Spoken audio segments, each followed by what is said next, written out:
Hi, Erin. Can you test your audio for us, please? Yes, sorry, I muted everything. That's why I didn't know that it is starting.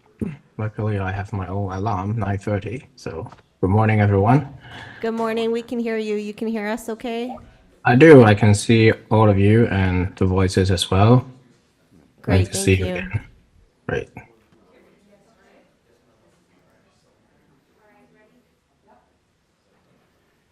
Good morning, everyone, and welcome to the Committee of Adjustment. This is the Toronto and East York branch. In accordance with sections 45 and 53 of the Planning Act, this meeting is... Is it? Okay, just a second.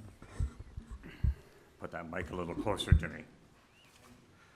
So, sir, we're just saying under the Planning Act, this Committee of Adjustment is called to order, and what I want you to understand is that the committee considers applications for variances from the provisions of zoning that apply to a property. We also deal with permission to extend or alter lawful non-conforming uses, and we also consent to sever property, essentially to divide property. Before we go any further, we want to acknowledge that the land that we're meeting on this morning is the traditional territory of many nations, including the Mississaugas of the Credit, the Anishinaabe, the Chippewa, the Haudenosaunee, and the Wendat peoples, and is now home to many diverse First Nations, Inuit, and Métis people. We also acknowledge that Toronto is covered by Treaty 13 with the Mississauga of the Credit. Got a bit of a lengthy introduction, but it's important to talk about our procedure. And as you may have noticed, and we have one member joining us virtually this morning, and the other members are not present here. Committee of Adjustment hearings are now conducted in a hybrid and in-person and virtual format. So some applicants and participants will make their submissions in person, and others will participate virtually by electronic means through WebEx, an online digital platform. The meetings are also streamed on the Toronto City Planning YouTube channel, and anyone wishing to view the hearing may watch on YouTube. Okay. Those who want to participate virtually and have registered in advance will be connecting with their computer or tablet, smartphone, or telephone, and they've got the option of participating via video or audio only. All virtual participants will automatically be muted on entry. When your item is called, you'll be unmuted by the moderator, one person at a time.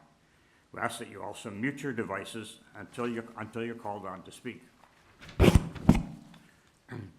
Those participating by video appearance will be temporarily upgraded to a panelist when your item is being held and coming up. During this time, your camera will be enabled. You'll only be visible during your 5 minutes allotted speaking time. At all other times, your video will be disabled and you'll be reinstated as an attendee. For both in-person and virtual participants, Committee of Adjustment staff will share presentations submitted in accordance with the written submission deadline. Those participating through WebEx are not allowed to use the share screen or any other panelist control during a video appearance. If that happens, the host will probably take action. All right, copies of decisions of today. People attending in person today who want to receive a copy of the decision of the committee on an application must fill out a decision request card.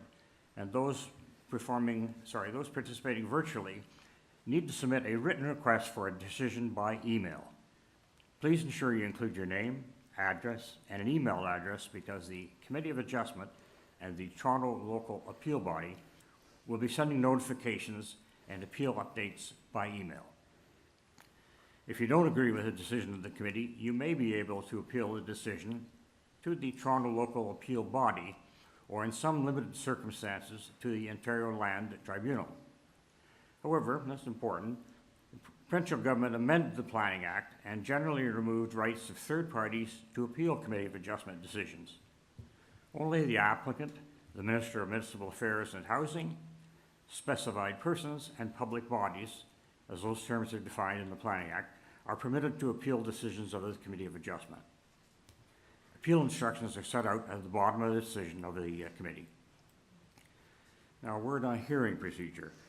I'll call each item in the order listed on the agenda. Where an application is uncontested, the agent or applicant may proceed with their presentation if desired. When the committee doesn't require a presentation, applicants are to advise the chair should they wish to speak to the committee. The committee may ask questions and/or take the matter into committee for discussion and a decision. Each speaker, including the applicant agent, will be given a maximum of 5 minutes to address the committee. I'll comment when you're reaching that limit. Any presentation or materials you want to submit to a committee must have been emailed in advance of the hearing. Staff and committee members cannot accept materials at the hearing. When addressing the committee, please clearly state your name and address. Please remember to confine your remarks to the matters outlined in the application. The applicant or agent will proceed first and will make a presentation to the committee on the application. Please note, the committee may not entertain revisions to proposals at the hearing today. The committee may decide to defer the application if substantially revised to ensure that the revised application is accurate and that all those entitled to notice of the application are informed of the changes. Then individuals, either in support or opposed to the application, will be invited to speak. Generally, we first call on speakers that are present here in the hearing room and then those participating through WebEx. Committee members may ask questions of each speaker after they've finished their presentation. When all speakers are finished, the applicant agent has an opportunity to rebut only those issues that were raised by the speakers. That'll mark the end of the discussion. The application will then be taken into committee for a decision. All right, Madam Deputy Secretary Treasurer, I understand that there's a motion concerning members' absences that has to be considered this morning. Good morning, Mr. Chair and panel members. Yes, through you, Mr. Chair, I will need a motion that the Toronto East York panel of the Committee of Adjustment does not excuse any absences from the December 6, 2023 Panel B Committee of Adjustment meeting. All right, I so move the adoption of that motion. Is there a seconder? All right. Member Gosh seconds. All in favor then by show of hands, and Aaron too? Yep. All right, that's passed. Thank you.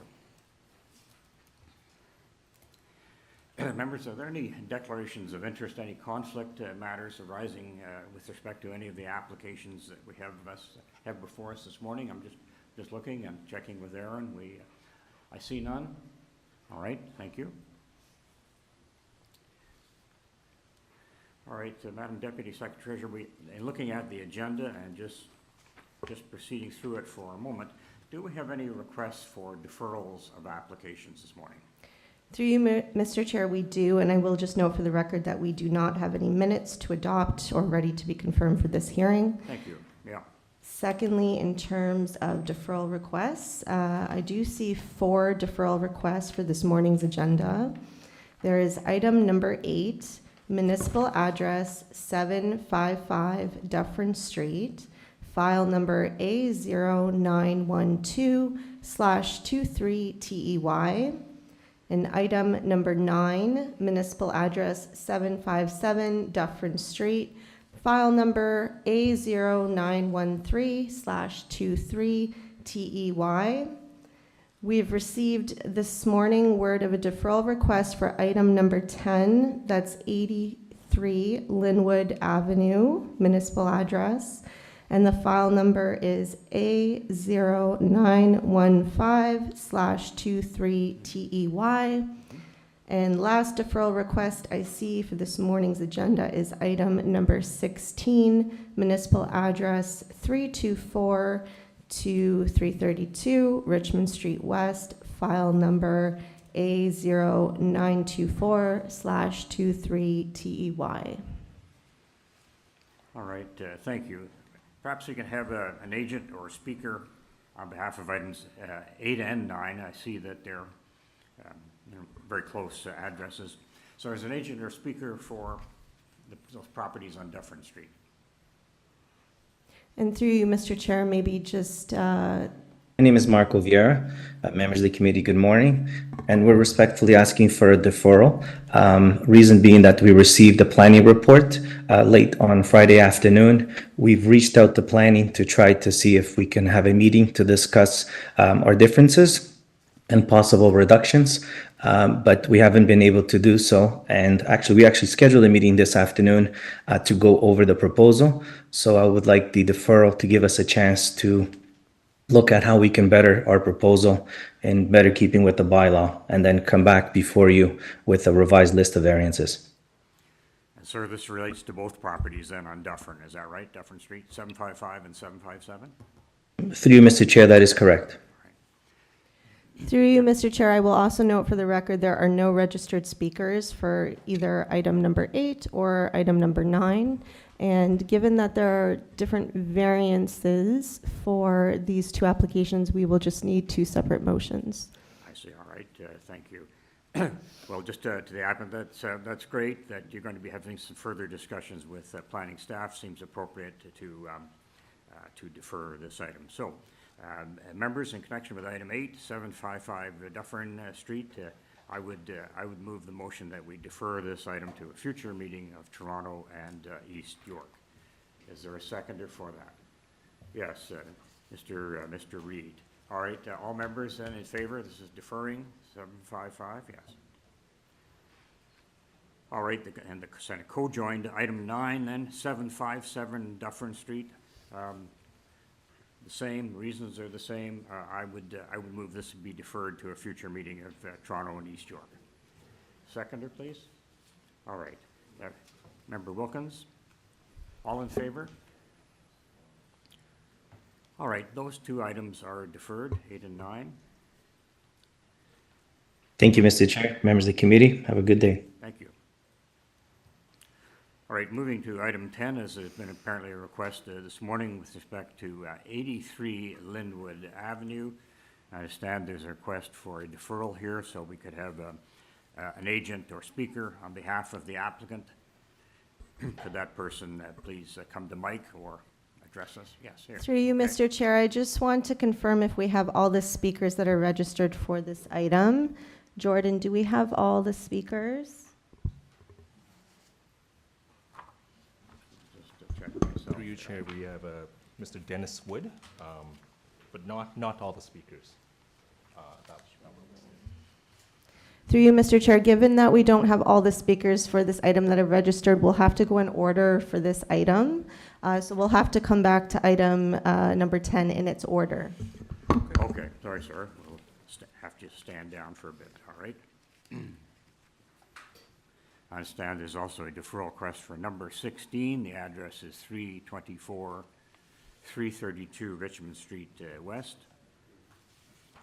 Could a speaker or agent come forward to that matter or address this virtually? Again, that is, sorry. Through you, Mr. Chair, we have no registered speakers for this item. Jordan, do we have the agent on the line? Eileen, you have been unmuted. No, this is for item number 16, through the chair. That's it. Yeah, 324 to 332 Richmond Street West. Just check myself, speaker.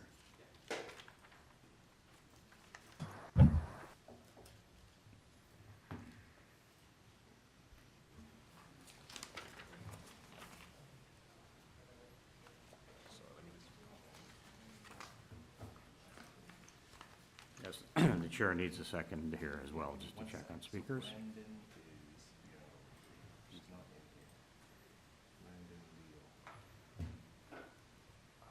Through you, Chair, the agent is not online at the moment. I do not see him in our list. Just asking for Brandon Leal. Okay. Would think, Madam Deputy Secretary Treasurer, shall we leave that one in its order on the agenda? And then Through you, go- Chair, yes, that's correct. We'll stand that one down and move on in order. All right. Through you, Mr. Chair, apparently he is now online, Oh, so we can go to the agent for item 16. Hi, good morning, Mr. Chair and members of committee. Can you hear me? yes, we can. Hi, good morning. So we're requesting deferral of this application in response to comments received from Transportation Services. We'd like to take the opportunity to work with Transportation Services to provide them some additional information on the application. And just by the nature of the study they're requesting, it will take some time. And so we're requesting a deferral of committee on this application. Okay, thank you. Are there other speakers for this matter? Through you, Mr. Chair, there are no other speakers for this item except for the agent. Members, would you like to put forward a motion then with respect to this item on Richmond Street West? Yes, yeah. Mr. I move to Reid. defer this item. All right, is there a seconder? All right, Mr. Gosh, second. Sorry, Mr. Chair, through you. It's our first meeting. It's Gauche, not Gosh. It's Gauche. Thank you. Thank you. All right, all in favor? We've had that second, okay. Thank you, Aaron. All right. That motion is passed. This matter is adjourned or deferred. All right. I believe now we can return to the agenda and its order. All right, the first matter to be heard this morning then is at 109 Hillington Avenue. And just in connection with it,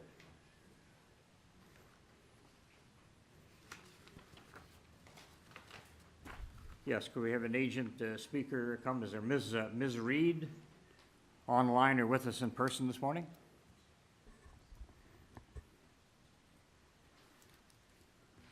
Or an agent or speaker for 109 Hillington Avenue being item number 1 on today's agenda. Through the chair, we're just trying to connect with the agent. Thank you. Through the chair, we may not need a full presentation on this one. I don't think there's any opposition. Through the chair, there are no registered speakers for this item. Okay. All right, I think we'll just take the matter into a committee then. Through the chair, can you kindly read the purpose of the application Yes. and go through the materials received first? Certainly, I can do that, yes. Okay. Yes, through the chair, Jennifer Reid, you have been unmuted. Oh, Good morning. hi, Ms. Reid, good morning. Yes, just going to get to your matter. Just give us a second here.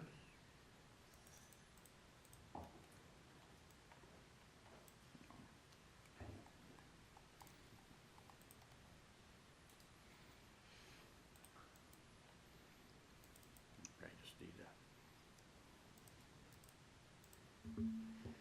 Hi, Ms. Reid. So I'm just going to read out the purpose of the application for everyone to hear. Purpose is to alter the existing 1.5-story semi-detached dwelling by constructing a rear 2-story addition. There are 2 variances requested. All right.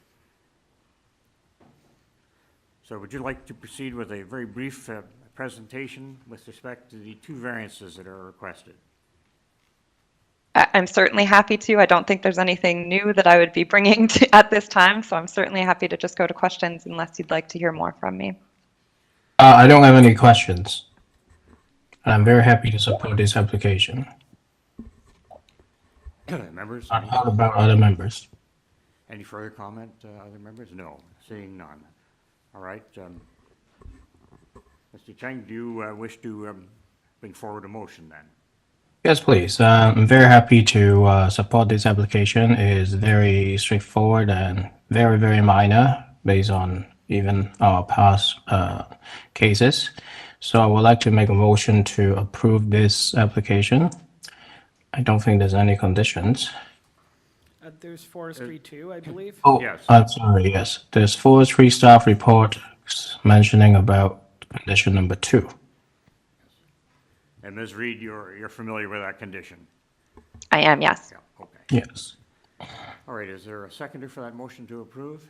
Yes, Mr. Wilkins? All right. All in favor then, of approving this? Okay, show of hands, right? Thank you. That is approved. You have your approval now. Thank you very much.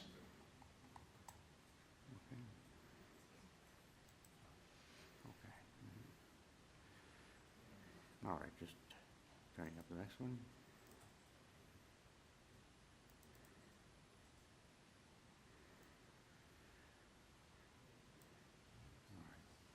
All right, thanks, everyone. We're all having to deal with technical matters this morning. But on to item 2, 1071 King Street. I'm going to read out the purpose. There are speakers, etc.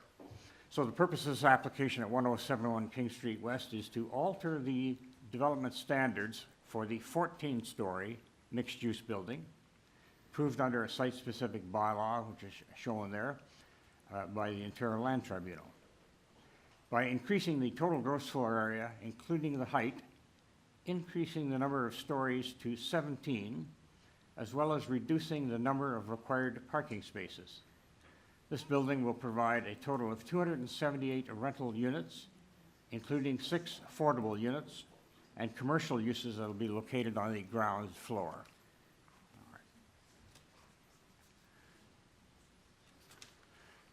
Through the chair, can you just go through the materials received for this item? Yes, thank you.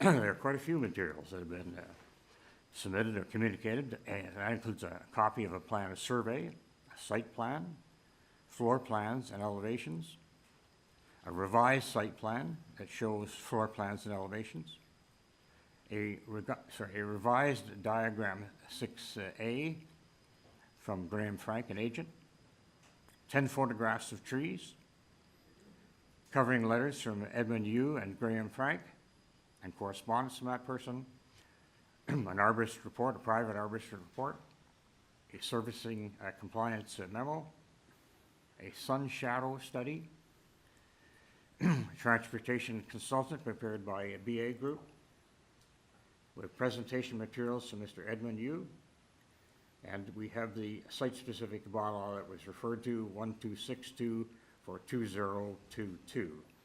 All right, and also a staff report from community planning. What was that last? Yes, there's a staff report from community planning that we've also received and have in our materials. All right. So it looks like we have a, good morning, Ms. Costello? Yes. All right, Good morning, Mr. Chairman. yes. All right, because there's a change in terms of number of stories, et cetera, would you give us a brief presentation? Tell us what you're asking for. I'd be pleased to do that. Thank you very much, Mr. Chairman, and good morning to you and members of the committee. Just for the record, my name is Eileen Costello. I'm a solicitor at Aird Burles. I'm here on behalf of Hallmark Developments, who are the owner and applicant of this exciting purpose-built rental project located on King Street West at Douro. I've been asked to speak up. I'm from a very big family. I'm not normally asked to speak up, so I'm going to give that a try. Is that better? Okay. Mr. Chairman, there is a presentation, as you indicated, which summarizes the material that have been filed, and I'm just going to walk us through that very quickly, if I might. Right. And I might ask the clerk just to move to the next slide, if I could. This just gives you a very short time frame to indicate the process that we went through. As the chair indicated, the original 14-story building was approved in August of 2022, a year and a half ago. Since that time, we've been working through with the changing market and a design process with city staff, and we've come forward with some variances to allow for this project to proceed. We were pleased that city staff agreed that proceeding by way of a minor variance was appropriate in this circumstance, because it has allowed us to move very efficiently, and we think, given that we are delivering more than 200 purpose-built rental units and affordable housing, that that was an important consideration. If we move to the next slide, just very quickly, you'll see where the site is located. It's a uniquely shaped site, which has given us an opportunity to introduce a flat iron type of architecture, which is really exciting and certainly very different for this neighborhood. And if we could just move on to slide 5, if we could just skip this one just for the sake of time. So here's the revised proposal, and this summarizes the changes that is before the committee. We are seeking an increase from 14 to 17 stories. And that allows us to introduce additional residential units, including 6 affordable residential rental units, which we have agreed to secure by way of an agreement with the City of Toronto as a condition of the approval of these variances. It's important to note that some of the key community aspects of this project are being maintained. So the retail space at grade to animate King Street, the 230 square meter on-site park is being maintained. A connection to the West Toronto rail path on the rear of the building is being maintained. There's going to be more than 350 bike parking spaces, and we're achieving the Tier 2 TGS standard. You have in your file a supportive report from city planning staff, which indicate that this set of variances do meet all 4 tests of the Planning Act, and I concur. This is a mixed-use areas designation on an important street in the downtown. It implements the city's recent policy approvals for MTSAs and transit supportive housing, and certainly the recent initiative on delivering rental housing in the core. What I've provided for you on the next slide, thanks very much, Madam Clerk, is an indication of where some of these variances are coming from. So we've shown you in green the increased height, which is being explored in a 3-story datum on the top of the building. And I wanted to point out that although you have 9 variances in front of you, which admittedly seems like a lot, in fact, it's only the variances related to height and GFA and a small reduction in the amenity ratio, which is a change. All of the other variances, because they were variances in the predecessor bylaw, are being brought forward as technical variances to ensure that they're being recognized. So we do have an increase in the total gross floor area, as well as an incremental increase in the amount of residential GFA. And we have an increase in height, both in terms of the number of stories and in the actual metric height. The remainder of the building, as you see before you, is as was approved in the 14-story scenario. As it relates to the change in height, we did file a sun shadow study because we wanted to ensure that any resulting shadow fell generally within the shadow which had been deemed acceptable. And that shadow study is before you. It shows a minor incremental increase on Sudbury Street, but one that certainly meets the requirements of the City of Toronto's official plan as it relates to adequately limiting shadow in terms of time and duration, in our respectful opinion. If we move through to the next slide, again, that's just showing you the range of heights in the area. We're certainly seeing increases in height, particularly in Liberty Village and in and along King Street West. And if we go to the next one, this is an important slide, I think, for the committee to see. If we can go to the next slide, thanks very much, Madam Clerk. What this shows you is, we can go back. Thank you. I'm glad you're doing this and I'm not. This shows the site plan and shows how, in fact, we are delivering that community parkland, the connection to the West Toronto rail path, and the setbacks for the site. I wanted to point out there has been one change in the front setback. City staff asked us to look at this, and so you'll see the blue is where we're reducing the setback, and the yellow is where we're increasing it. Staff have asked for a different articulation along the front on King Street, and that's a very minor change, but I always like to be thorough with the committee when I'm showing them what's happening with the proposal. Then if we could go to the next slide, because this is a change in the amenity. There is a slight reduction in the overall amenity from 4.4 square meters per unit to 3.46. But what I wanted to show importantly was how this is being deployed in a purposeful built amenity terrace. So Mr. Chair, that's my summary of the key variances that are before you. I'm happy to hear from some of the residents who I know are here. And I would just want to point out that our client did send out its own notice package in advance of the committees to over 12,000 units within the immediate area, including those that are beyond the committee's distribution. And we did receive 4 letters and have made efforts to communicate and contact each of the individuals who reached out to us. But I'm happy to hear what they have to say today. Thank you very much, Mr. Chairman. Through the chair, before we get to the registered speakers, could you just please, for the record, reference the correspondence that was received from the public? So there is some correspondence in opposition that was received. If you could just mention for the record. Yes, so we have correspondence from Joseph Kuhl on Sudbury Avenue and from a Carolyn Siller and also from Alexa Ventrisi. So in addition to those written comments, then are there persons that want to speak to this this morning? Through the chair, we do have registered speakers. And firstly, I just want to clarify through the chair to the agent. Has any of your variances changed from what went out on the public hearing notice? Okay, just want to ensure, because when you're speaking of revisions, we just want to make sure there was nothing changed to the notice. No, through you, Mr. Chairman, to the clerk, no, there have been no changes to the notice. And if I just could, for the record, I also have a fourth piece of correspondence, just from Mr. Dane Callaghan, and I'm not sure, just for everyone else's file. Thank you. Okay, through the chair, we can move to the registered speakers. Jordan, do we have anyone on the line? Okay, so in person, if we have a registered speaker here in person for item number 2.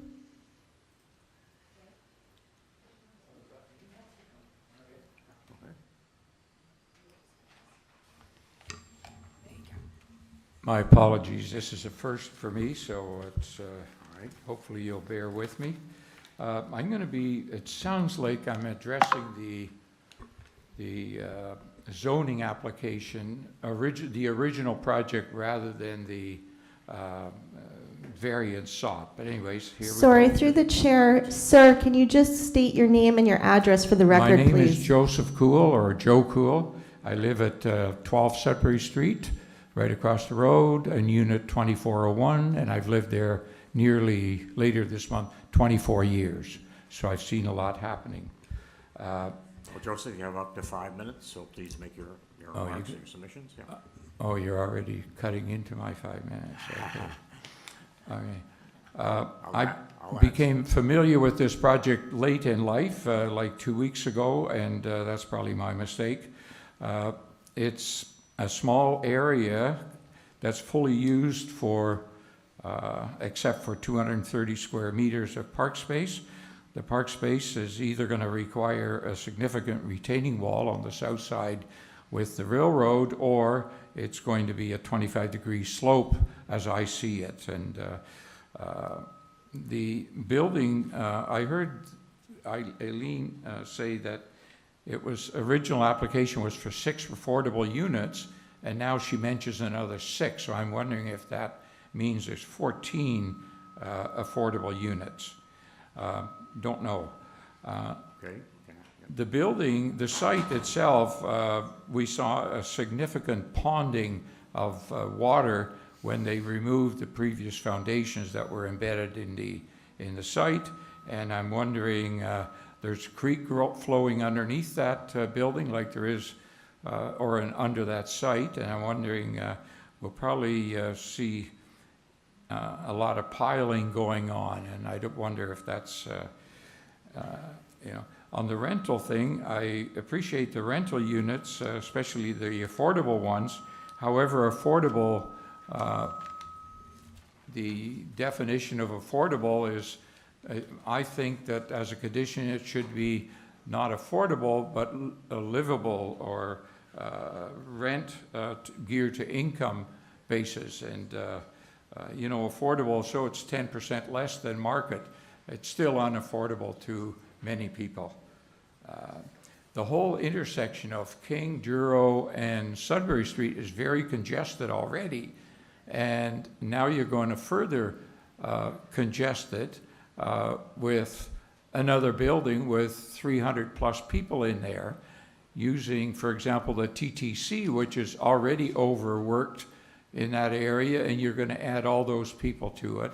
There's 69 Ossington buses there. And then on the corner of Douro and King, you're proposing 2 big boxes to put some trees in, impeding really the space for wheelchairs, for pedestrians, and also the sight lines. If these trees grow up, it's going to be detrimental to sight lines. And there's lots of people that come off King Street. They have no respect for any lanes. They just kind of zigzag, use Douro, and then they're away. In the meantime, pedestrians there really have to watch themselves, or they're in trouble. Then, during construction period, I'm told you're going to close Douro Street there as being a place to access to do the construction, the staging for the construction. I have no idea how you can accommodate Douro Street closing entirely with all the traffic that's on Douro Street. Where will it go? On a small street like Shaw Street that goes Also, short lights and no turns on off at King onto left on Shaw. And anyways, another thing is emergency vehicles. Where would the emergency vehicle stage during but also after construction? As King Street is the only major artery there, and you're going to put emergency vehicles across King Street because that's where the entrance is, and King Street would just be blocked off. I think that needs to be re-examined as well, and it looks like I'm almost out of time. Parking, I think that whenever parking, I didn't quite catch, but I understand at least 37 parking spots plus 15 visitor park, that be made a condition of any variance to make sure it happens, as well as finishing the parquet and having accessibility to the parquet on the west side of the property. I guess I'm out of time. Thank you, sir. Sorry about that. I have lots more to say, but that's... All right.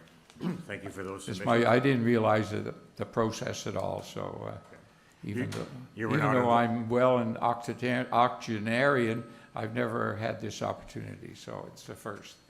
Thank you. I take it you weren't involved in the zoning hearing of a little over a year ago, then? I have no involvement. I wasn't even aware. That might be my ignorance because, I mean, I've lived there so long. I should be aware of it, but yeah, unfortunately, my condo corp made me aware of it this time. Thanks very much, sir. Yeah. Okay, we'll ask for any additional speaker then. Through the chair, are there any questions from the members to the speaker? But the speaker can't ask questions of the agent for Hallmark. Yes. You can't ask questions of the agent for Hallmark, but if you have any questions you would like to put to us to ask them, I would be interested to hear those. Okay. Is it possible to make a condition like the parquet is going to be finished, that it's going to be fully accessible and it's not going to be on a slope? They're going to have to put a wall in because the railroad's higher than King Street, that be a condition of any zoning variance approval? Well, I'll tell you as a member, we're here only to consider the actual variances that are in front of us. And in fact, but you can condition those, can you not? The variances that are in front of us. And to give you a bit of peace of mind in terms of the visitor parking, it is a minimum amount that the variance is requesting, so those 15 are required. I will put your comment and question about that park space to them, though. And the 37 residential, because all of a sudden people are going to use cars. I mean, you can't get out of the city on transit because our transit's not very good. So you got to drive. So you got 248 units. Even if they have one car for every 10th unit, there's 25 cars. So there should be some residential parking. And I understand there's 37 residential spots. And I think that should be not at the whim of the developer, but as a condition of the variance now, because we're too late for the zoning. Oh, thank you for that comment. Yeah, yeah. And another thing I mentioned, I think that's important. My wife uses a walker and hopefully not a wheelchair anytime soon, but she's had MS for 30, 40 years, so it's 40 some years, so it's, I'm very concerned about the boxes that are on the corner of King and Juro. I think we're better off with just having that as a sidewalk, not boxes with trees in it that dogs will go in and just pee the living daylights out of. And so just eliminate those boxes. It'll save the developer some money and it'll make the sidewalk usable, because 2.2 meters, if people with walkers in a wintry day, they'll have problems. And Thank you, sir. Through the chair. Yeah. So the agent can rebut to the speaker's comments. That'd be nice. Yeah. Thank you. Thank you. No more questions for the speaker? Okay. Thank you very much, sir. You can have a seat. And staff, through the chair, are there any more speakers online to this item before we bring back the agent? Just do one check for the record.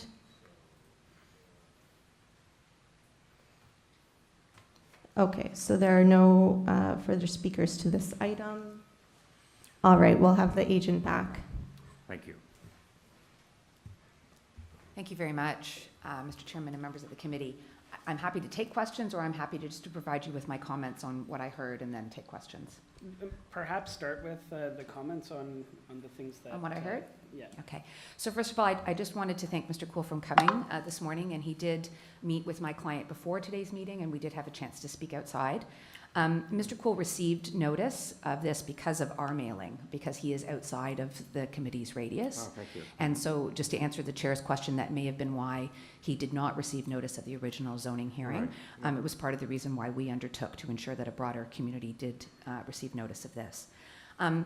Mr. Kuhl had some important questions, I think, about the parkland. So the 230 square meter on-site parkland site will be fully accessible. It is being designed, of course, through the Parks Department at the City of Toronto, which has its own park requirements.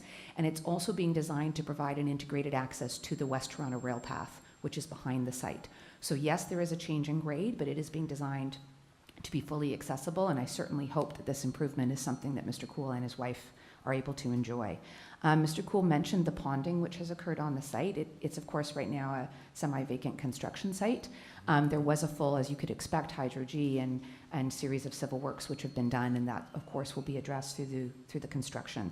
The affordable units which are being provided, to clarify, and I apologize if my comments led to confusion, 6 affordable units are being secured as part of this minor variance application. Those are affordable in accordance with the city's definition of affordable and are being secured for a 25-year rental period, which is also the city's policy. Mr. Kuhl made reference to the congested nature of this intersection, and indeed it is. It is a congested intersection. You will have noted that I took some time to show the change in the setback that we are now showing along King Street. That was in part in response to comments from staff. Perhaps the clerk could get us there. There we go. So, if we just go back. So you'll see in the yellow, we have pulled the building back further at grade to allow for more space. And indeed, we are not proposing any trees along that portion of King Street because it is congested and because of the bike lane. The trees that are being planted are going to be on the Douro side and will be in the city's new Silva-cell format, which is not the large concrete bunkers that I think Mr. Kuhl was referencing, which frankly are rather unsightly. As it relates to the transportation comments, we are providing 37 residential spaces and 15 visitor spaces for a total of 52 parking spaces. That's relatively in tandem with the previous approval which was granted in terms of the ratios. And there is a positive staff report from transportation services as well as from planning staff on the parking which is being provided. The variance is to recognize the new City of Toronto parking standards, which don't require parking in sites in the downtown. And it's to allow us some flexibility. We're exploring geothermal for the site and some other things, so there may need to be a tweaking of the number of spots which are provided overall. I think I've responded to everything I heard from Mr. Kuhl, but I'm happy to take any other questions. Thank you very much. Yes, I have one for you, just relating again to the affordable units. So you're aware that there's a city planning staff report, and it's suggesting, it's saying that as a condition, your client should enter into essentially a consent agreement, sort of like a subdivision agreement. And under that, then you're providing 6 affordable rental units for a period of 25 years. That's correct, Mr. Chairman, and it's at 80% the average market rent. That's the city's definition of affordable, what city staff have asked us to provide. Yes, sir, and our client consents to that condition. Thank you, that's all I have. Members, any questions for the speaker? Mr. Chang, anything? Yes. So were there any affordable units in the prior permission, or these are the first ones that have been agreed? Yeah, these are the first ones. This approval came forward, as I sort of indicated to you, back in sort of 2000, 2001, and then 2022. And it was before the city was sort of actively engaging in seeking affordable units. And so because what was secured at the time in the Section 37 agreement, as they then were, was the fact that this was going to be purpose-built rental. So that was one of the first projects that came forward as a purpose-built rental, and we secured the tenure in the Section 37 agreement, which was highly unusual at the time, but it was something that Hallmark was committed to delivering. And so this time around, what city staff have indicated is they wanted to use this opportunity to now secure some affordable, and we agreed to that. Okay, that's great. And I think it was in your materials, but if you can just remind me how many additional units overall are accompanied by this? Let me just double check my stats. I knew you were going to catch me on something. Sorry. That's okay. I now have too much paper in front of me. Oh, and I'm being plucked down. Just in 1 second. Okay, I'm being advised by my fellow panelists that it's 58, is that correct? 51. 51. Thank you. Thank you.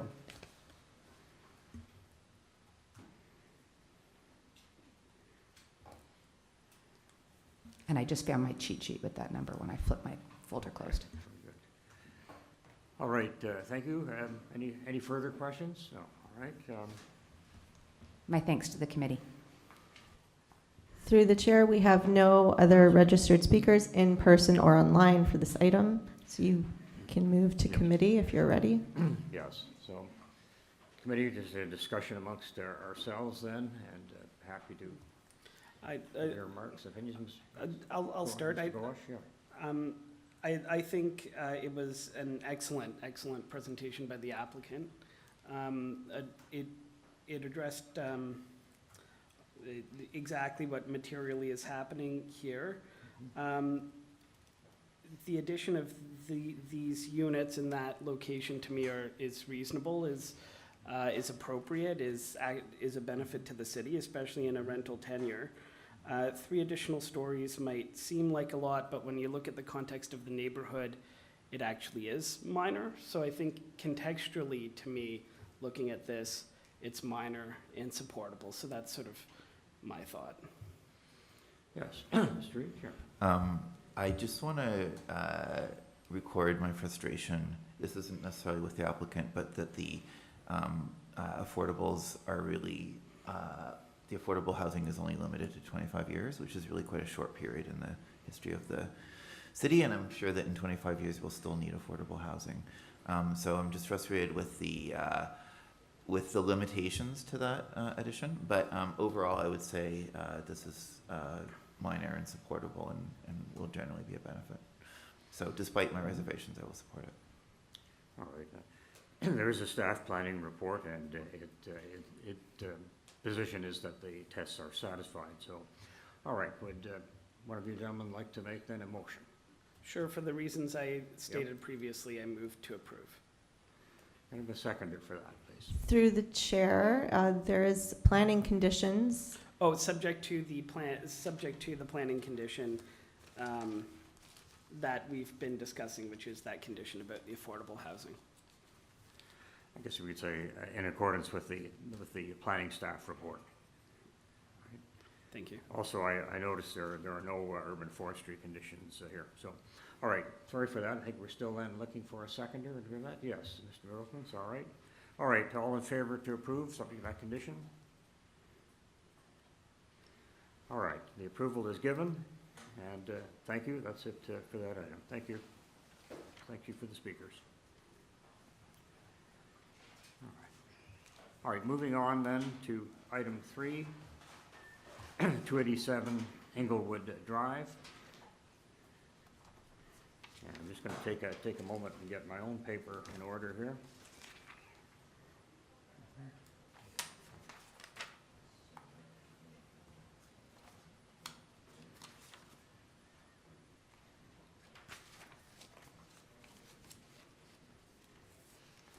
Just in connection with this item, again, then it's on 287 Inglewood Drive. The committee also has the following material: a copy of a plan of survey, site plan, floor plans, and elevations, 5 photographs. We have a comment from the tree protection section of the city. We have 2 form letters in support signed by owners/occupants of 285 and 289 Inglewood. And we also have opposition. We have correspondence from Mr. Peter Mezziger and Danielle Dugan on 249 Glenrose Avenue. And one further objector, and this may be coming, Joseph Vanins Catapano. All right. All right, could we have the speaker agent then for the applicant? Yes. 23-312, right? Sorry, through the chair, and the purpose of this application? Yes, sorry, indeed. Okay. Just a second here.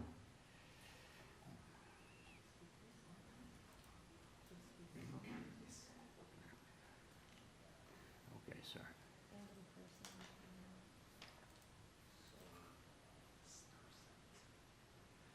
Yeah, sorry, ladies and gentlemen, just a number of matters to take a look at here.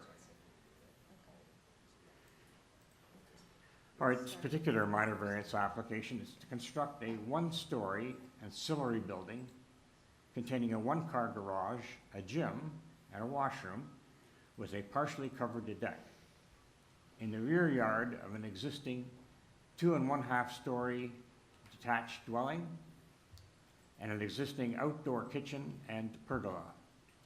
The existing garage in the rear yard will be demolished. That is the purpose, and variances are sought. All right, have the speaker or agent for this property, please. Through the chair, there are speakers registered to speak to this item. So yes, first we'll start with the agent. Is Ms. Fiora online? Yes, I'm here. Thank you, Mr. Chair. Okay. Can everyone hear me okay? Yes, we can. All right. Okay, Just gonna perfect. Thank you. Just going to ask for a brief presentation to highlight the variances that you're asking for. Okay, yes, thank you. My name is Diana Fiore of Willett and Associates, located at 1 County Road 6 in Tiny Township, acting agent on behalf of the owners of 287 Inglewood Drive. Good morning, everyone, and thank you for taking this time for our minor variance application. The purpose of the variance request is to allow the owners, who are a large family, to maximize their exterior space for entertaining small and large gatherings or for their own personal enjoyment. Part of the proposed ancillary building will allow each family member a chance to have some time away from the principal dwelling space. The garage portion in this building will allow for one vehicle parking, and the covered and open deck areas will expand on the outdoor living space for family and friend events, as well as personal enjoyment. The building will be an upgrade to the existing detached garage on site, which will be demolished as noted. And the request to increase the height does not pose any negative impact to the existing building mass in the surrounding area. The already permitted outdoor kitchen with pergola adds to the increase in ancillary lot coverage and also adds to the entertaining and private usage space. Thank you, Mr. Chair and members of the committee. Mr. Chair, the owner's contractor, JJ Botchner, is here by telephone to help answer any questions and provide any further details as needed. Thank you. All right, thank you very much. Any questions of this agent speaker at this point? Any questions? Okay.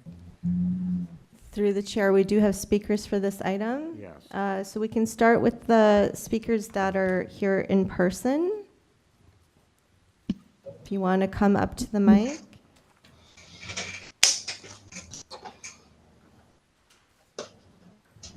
Through the chair, I'm not seeing anybody here in person, so I guess we'll move to online. Yeah, is there Mr. Metzger or Daniela Dugan? Hi, hello? Yes. Can you hear me? Good morning. We Hi. can hear you, yes. Hi, my name is Peter Metzger from 249 Glenrose. Okay. Thank you very much for your opportunity to speak and voice our concerns to the committee.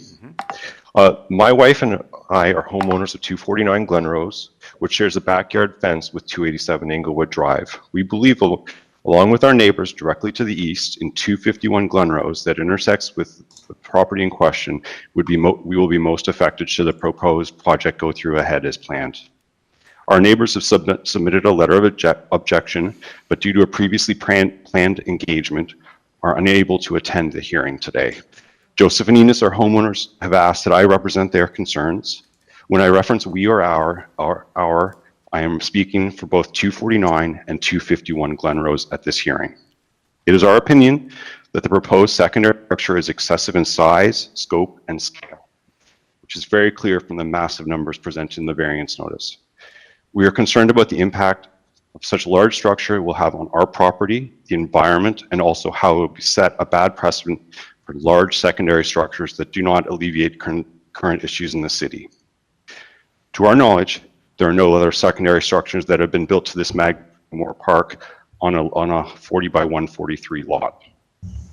The bill will have a negative impact on our properties. Our backyards are southwards facing, and obviously the light will be affected. At a proposed maximal height of 4.81 meters, the path of the sun will be significantly reduced and our backyard will be left in the shadows.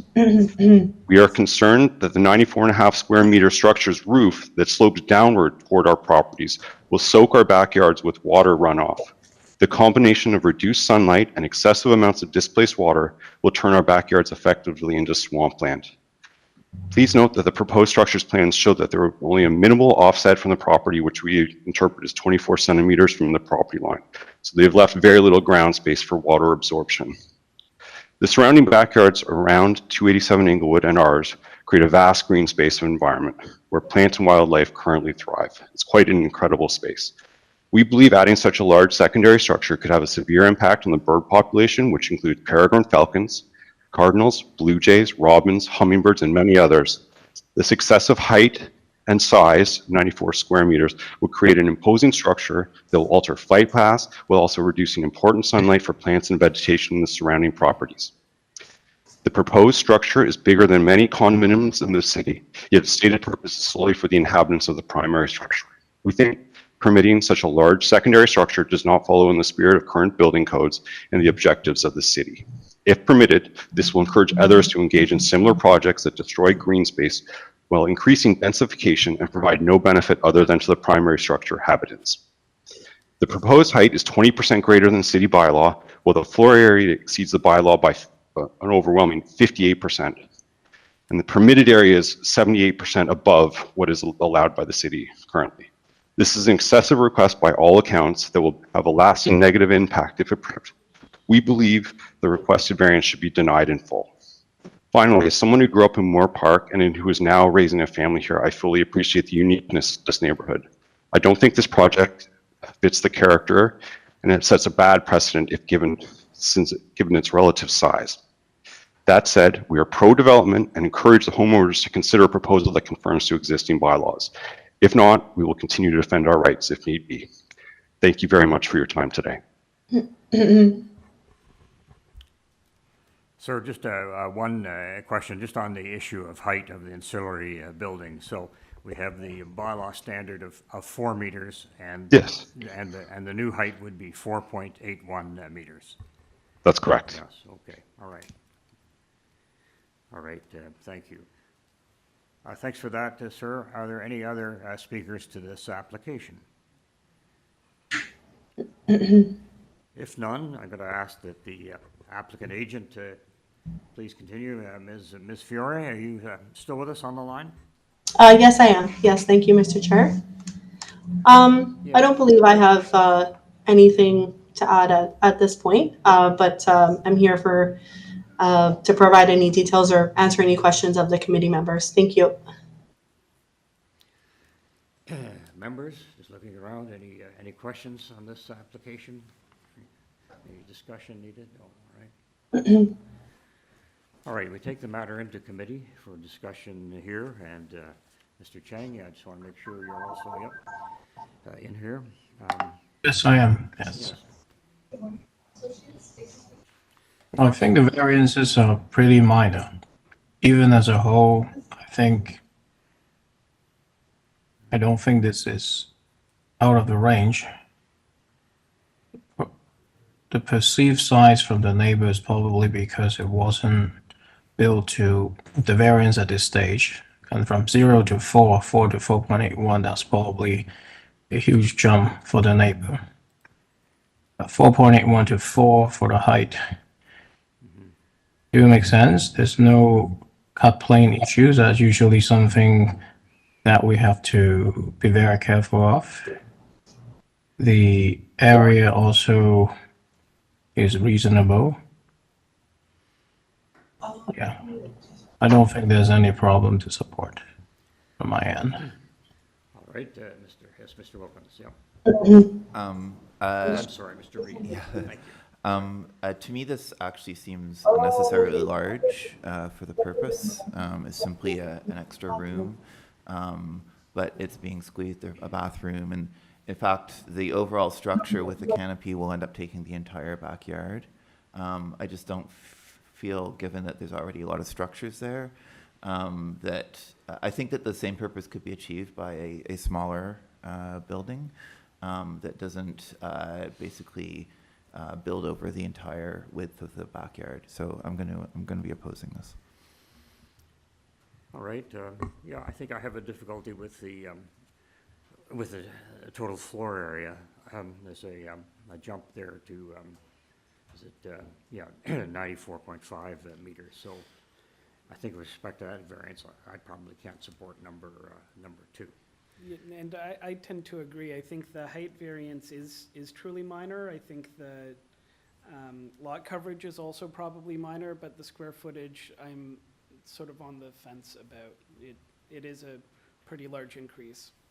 Yeah, the area usually would have impact on the soft landscape, and in this case, it doesn't have.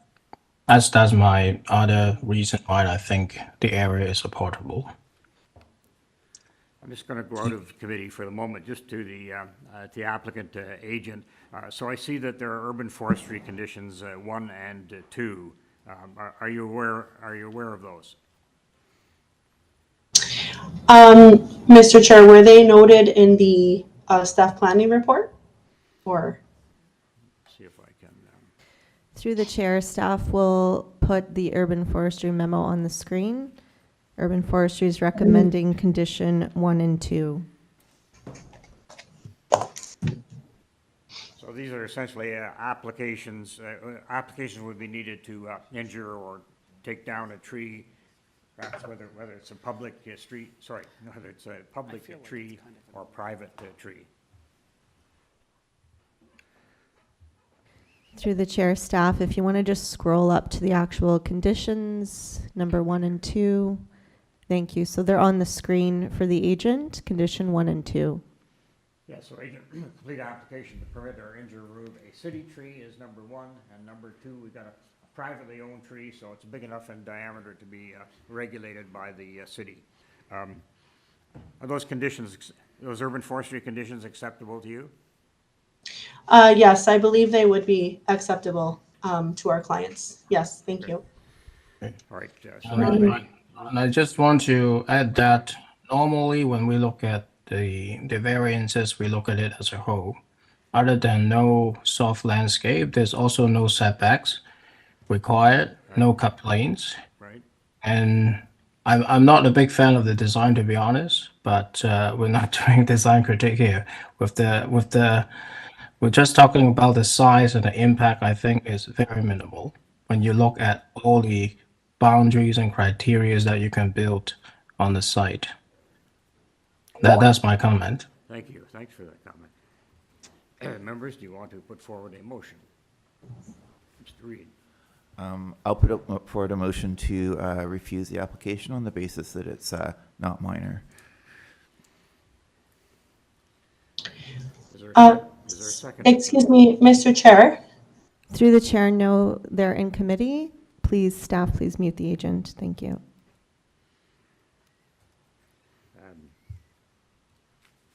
Is there a seconder for that motion? And the motion before us is to refuse the 3 variances. Is that correct, Mr. Reed? Yeah. Okay. See no seconder.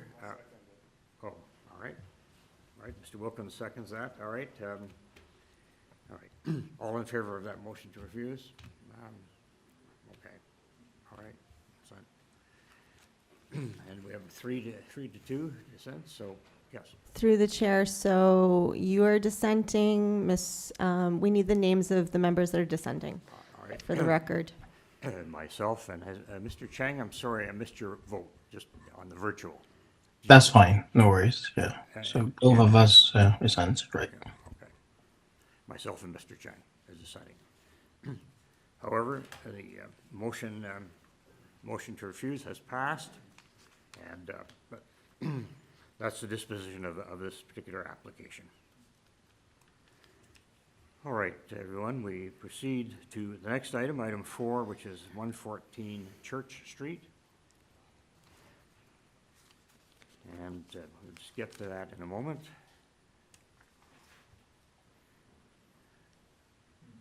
Yes, thank you, Miss. All right. Just get the purpose.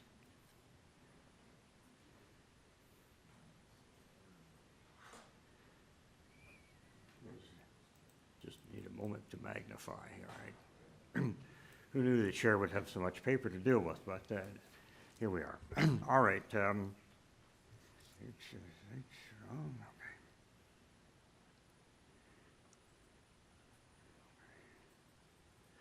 Okay, I'm just having some technical issues here, which I'm just sorting out here.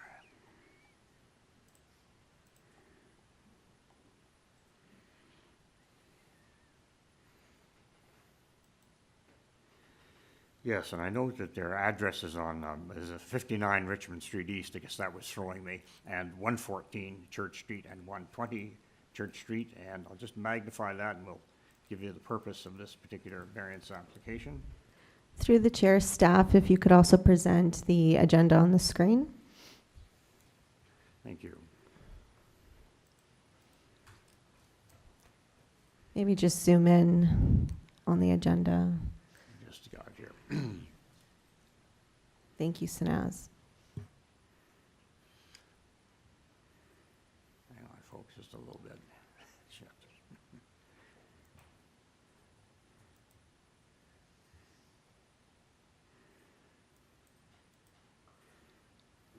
Okay, sorry, we're just here and it's not wanting to magnify for me, right? All right. All right. Sorry about that. On Richmond and Church Street, the purpose of the application is to alter the development standards as approved under a site-specific zoning bylaw, and that's 702/2021. That would have been approved by the Ontario Land Tribunal, as amended by the City General Bylaw, which include an increase to the overall tower height from 45 stories to 48 stories, and total gross floor area, and a reduction of parking spaces, amenity space, and number of 2 or more bedrooms for the approved mixed-use building, which is said to be currently under construction. So I take it there that there's going to be a reduction in bedrooms that would be appropriate for families with requiring 2 or 3 bedrooms. So that is the purpose of the application. There are variances requested. Just going to check and see then if we have a speaker. Yes, we do. Through the chair, we do have speakers, and if you could just outline the materials received for this item. Yes, thank you. All right. So we have additional communications then, which again is fairly standard. Copy of a plan of survey, site plan, floor plans and elevations. We have a revised diagram 3. We've got 1 photograph of the subject property. We have a covering letter from Kevin McEwen, agent. We have a parking and loading letter from Peter Yu. We have a planning rationale letter from Mike Drower of Bousfield's planning firm. We have a shadow study prepared by Turner and Fletcher Associates, architects. We have a technical servicing memorandum. We have a tree protection plan. We have presentation materials from Mr. McEwen, agent. And finally, we have a copy of the site-specific bylaw that was approved in 2021 through the Ontario Land Tribunal. All right. Applicant or agent, good morning. Yes. Good morning. Could you state your name and phone number for the record on this? Thank you. Address, through the chair, address. I'm sorry. Good morning. My name is Christina Glass, and my address is 369 Rimrock Road. I'm here for the applicant and owner of this site. And I also have with me today Mike Drawer, our planner. So I'm just going to give a couple quick points before I pass it over to Mike to do a presentation. All right. So I'd just like to note, as discussed with the purpose of this application, this is a currently approved 45-story mixed-use development that is under construction. We just recently reached the 3rd story above grade. And the purpose of the application today is to request several variances related to the height and density to increase to 48 stories, so adding 3 stories and 39 units. So there are some related variances and technical variances associated with that by replicating the standard tower floor plate. So just to quickly touch on a couple points as well, we did engage in some community outreach. I don't believe that there are any speakers in opposition to the file today. So we did reach out to our community members. We have a regular construction meeting for the project, as well as our adjacent neighbors. We also reached out to the counselor's office and understand that they have no objections and support the file and the requested variances. We've also discussed with planning staff, and we do have a planning report on file. They are also supporting the requested variances. And there is one condition that has been proposed, which we are in agreement with. I would also just note quickly regarding the 2 and 3 bedrooms. So there are 2 variances associated, numbers 7 and 8. So that is due to, again, replicating the standard tower floor plate. You'll note there are no variances that are changing anything related to setbacks.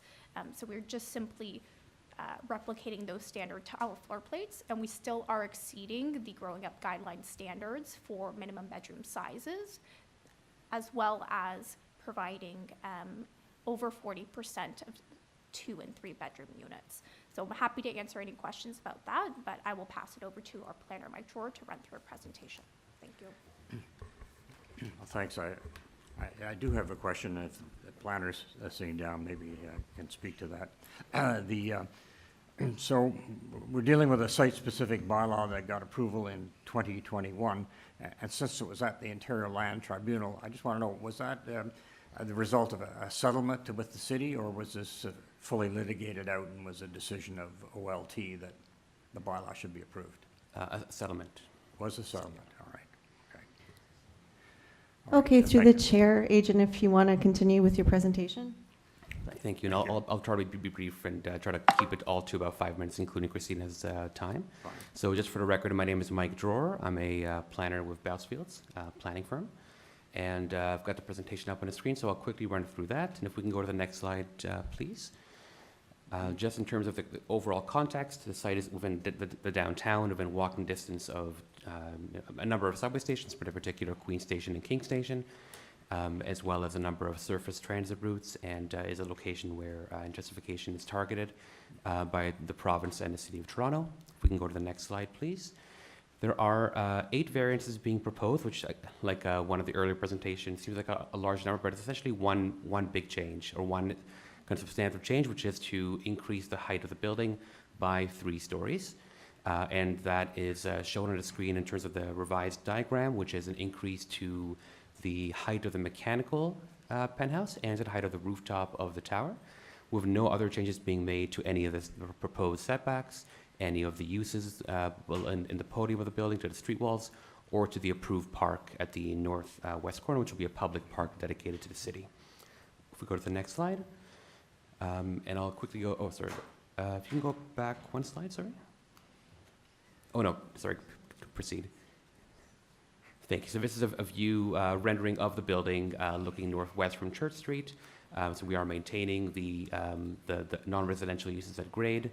And if we go to the next slide, please, staff. So this is this slide and the next slide both refer to the. Can you hear me? Is your mic on out? Just a little button there, dude. Check. Testing.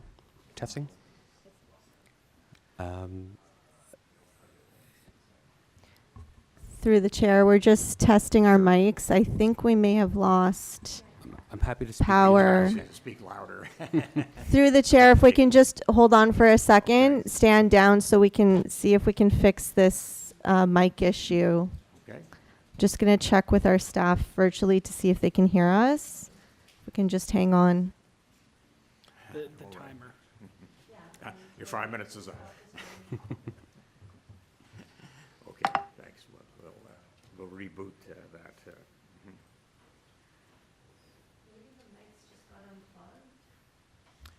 There is a green light. Hello. Oh, testing? No. Yeah, I have a green light as well.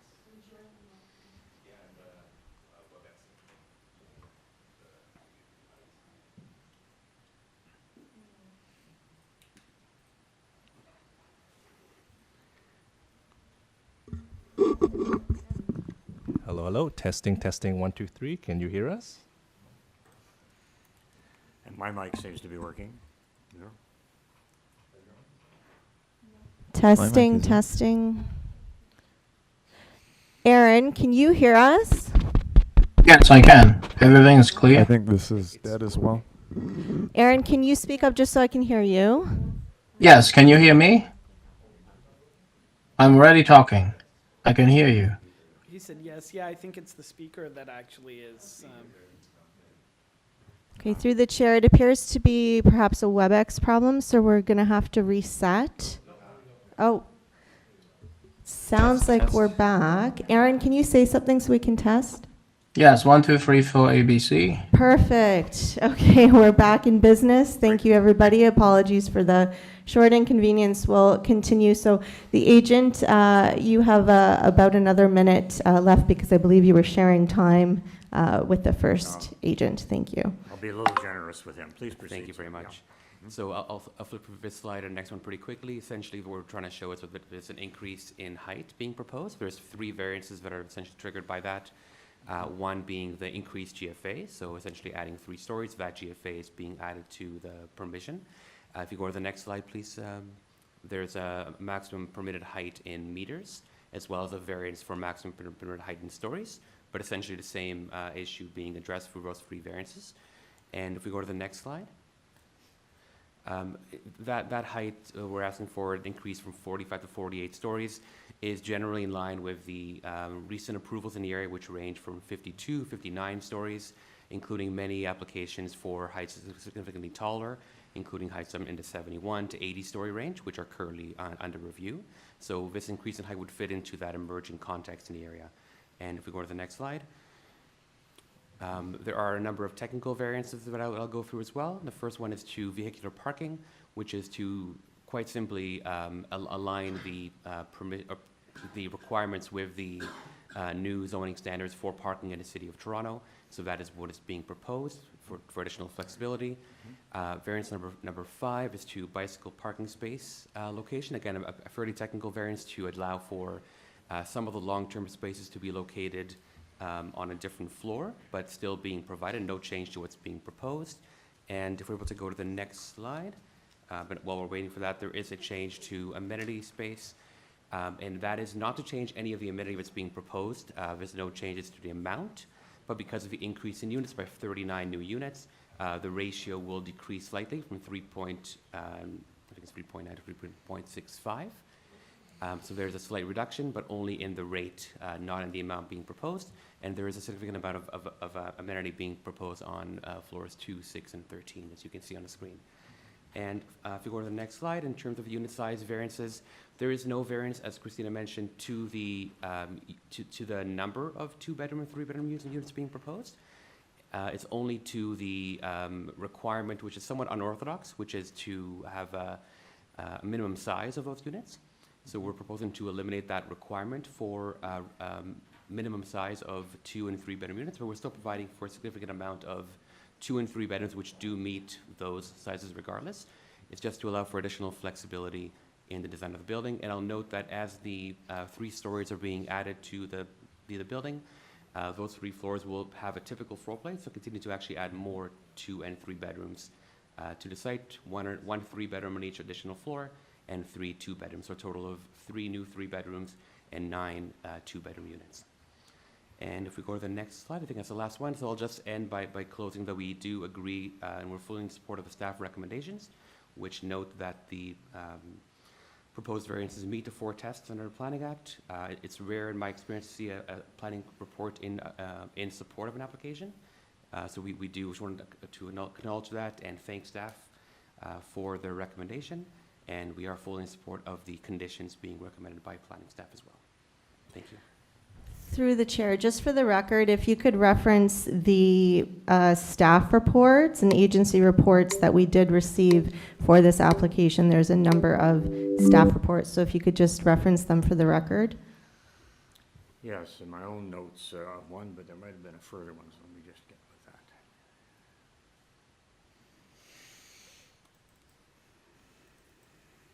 Yeah. No, so. So there's a staff report concerning a contribution, and that is the one dated, so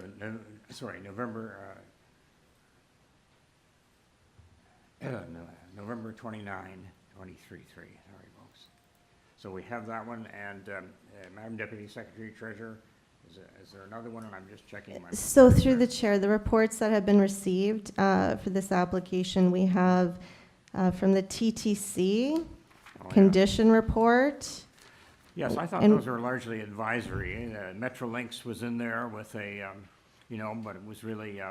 No, through the chair. So TTC report, they are asking for a TTC technical review. It's condition number 1. You're right. Staff, if you could put the TTC report on the screen. Because it's near Richmond Station, I guess, on the new... And for the record, if I may, we have no concerns of that condition being applied as well. And through the chair, and then we have a report from community planning recommending conditions. Yes, that was the one that I was referring to, unless there's a more recent one that I have missed. And then through the chair, there is a report from Metrolinx that is largely advisory, but there is a comment in that report that the applicant should reach out to Metrolinx to request an amendment to their existing permit, as the design has changed from what was reviewed and previously approved. So it's up to the committee if you would like to add that in as a condition or not. All right, thank you, and thanks to the planner. Are there any speakers in opposition here, Madam? Oh, I just wanted to ask a question. Oh, certainly, sure. Sorry, can you elaborate a little bit on the on getting rid of the floor size requirements? I understand that's unusual, but I'm assuming that they're originally there to avoid having sort of mini units. Why do you feel that it's necessary to get rid of those particular conditions?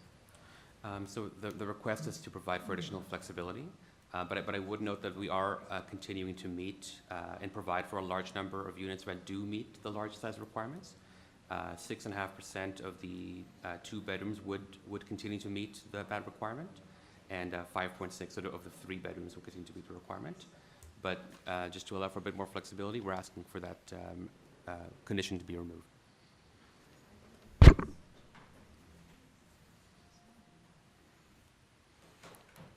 I just wanted to ask him, just to clarify, how many units are that are at the moment 3-bedroom units? How many units will be changed to 2 or less? Yes. Pardon me, Mr. Chair, if you can repeat the question? Yeah, sorry. I was just trying to understand how many units are being changed that are at the moment they're to be 3-bedroom units. How many are going to get changed? Mr. Chair, the 2022 approved SBA plans had 22. So maybe I'll just the full stats: 57 3-bedroom units, and 22 of those were meeting the large size requirements. This proposal in 2023 will actually have 33, so a total of 63 3-bedrooms in total, and 33 of them will meet the large size requirements, despite the fact that we're asking for this reduction or this removal of this condition. But that is the intent right now, to provide 33 units that meet the large bedroom requirements. Okay, thank you, members. Any further questions? And that would still meet the 50%. So as it's proposed, you don't need this variance, so you're just seeking this variance in case you need to alter the floor plans in future?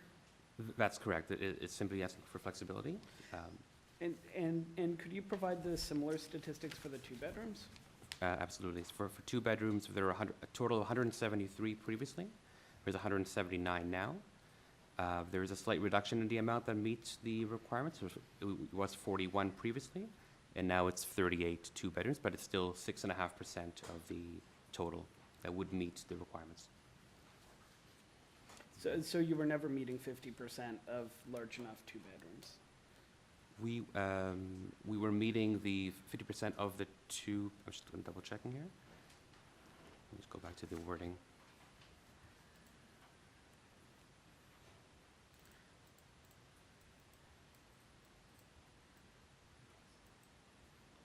The requirement is.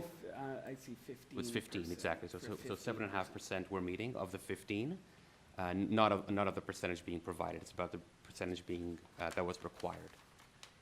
Oh, no, of which 50% must have gross floor. So you never were having 50% that actually were the large size? That's correct. We were meeting the zoning requirement through the chair of 7.5%, so 50% of the 15% 2-bedroom required.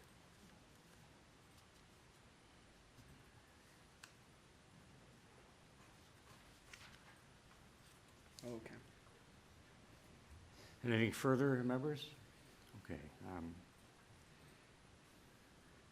Madam Secretary Treasurer, do we have any other speakers on this? Through the chair, I'm not seeing any other registered speakers. Let me just do a check of the room. Anybody here to speak to this item number 4? No, not seeing anybody. We did have another speaker, Kevin McEwen, which I believe is also the agent. He's not speaking. Okay, and is not speaking. So that is all the registered speakers for this item. Okay. I do have one further question. Yes, please go ahead. Yes. Has there been any consideration of the impact of additional units to the elevator capacity? I believe so, but I'm maybe going to turn it over to my colleague.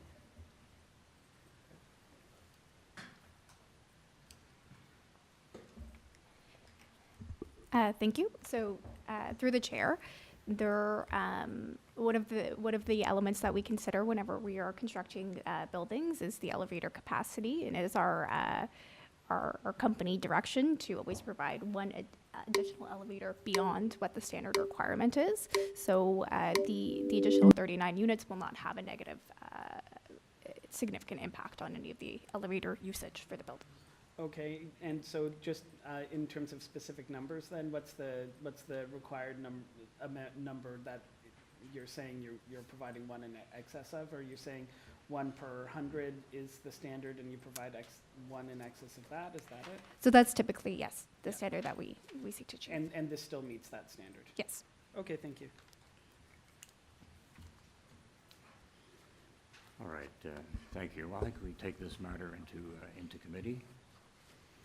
You know, there's a planning staff report, amongst other things, and it's asking essentially for a cash contribution, but that's to go towards community facilities, which I think sounds good. And then the additional reports, as mentioned, which I think are appropriate. But that's my take on it. Happy to hear any comments. I think it's all appropriate, with perhaps the exception of variances 7 and 8, because I think that was negotiated in the original zoning to have those requirements of the 2 and 3 bedrooms having a certain number that are a certain size. Right. And So so we're gonna have to I vary don't them. know that if we look at what we're varying from as being the site-specific bylaw to say, let's remove that requirement altogether, might not be minor if there was a reason for that requirement, but the rest of it, I think, is all quite approvable, so. Any other comments? Yes. Yeah, I also am not loving variances 7 and 8, but I gather that they're pretty unorthodox and they're still coming close to meeting them. So I'm not gonna, you know, I'm gonna approve the whole thing, I think. Mr. Wilkins, any comment? Okay, all right. Well, so I would put forward a motion without variances 7 and 8, but if it's the overall sort of view of the committee that we'd rather approve it in totality, I'm willing to be convinced by my fellow panelists. We're just in a committee meeting for a moment. Okay, we'll come out for a second. Sir? Yes. Did you want to make a quick comment? We're really just taking us out of the committee just for a moment, our discussions. If I may, if the committee is leaning towards refusing variances 7 and 8, we would be willing to accept, perhaps instead of removing the requirement entirely, a reduction from 50% to 45%.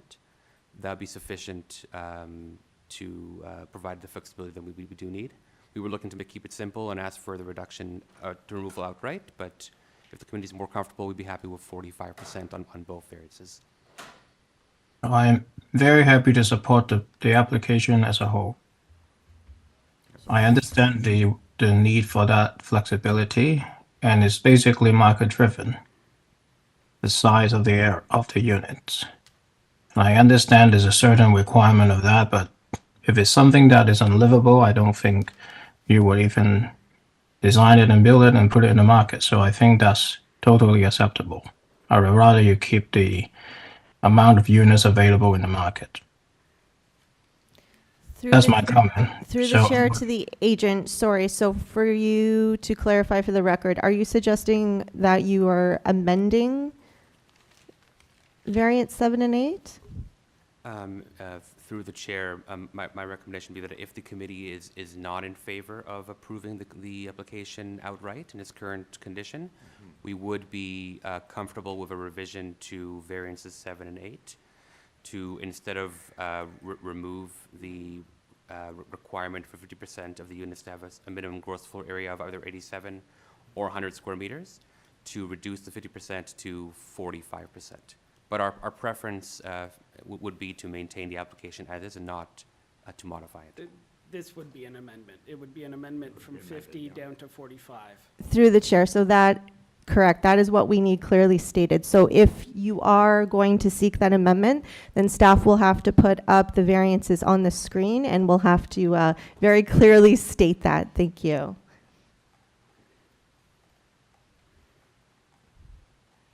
So through the chair, staff, Sanaz, if you want to pull up the public hearing notice, just so we have it on the screen for the record.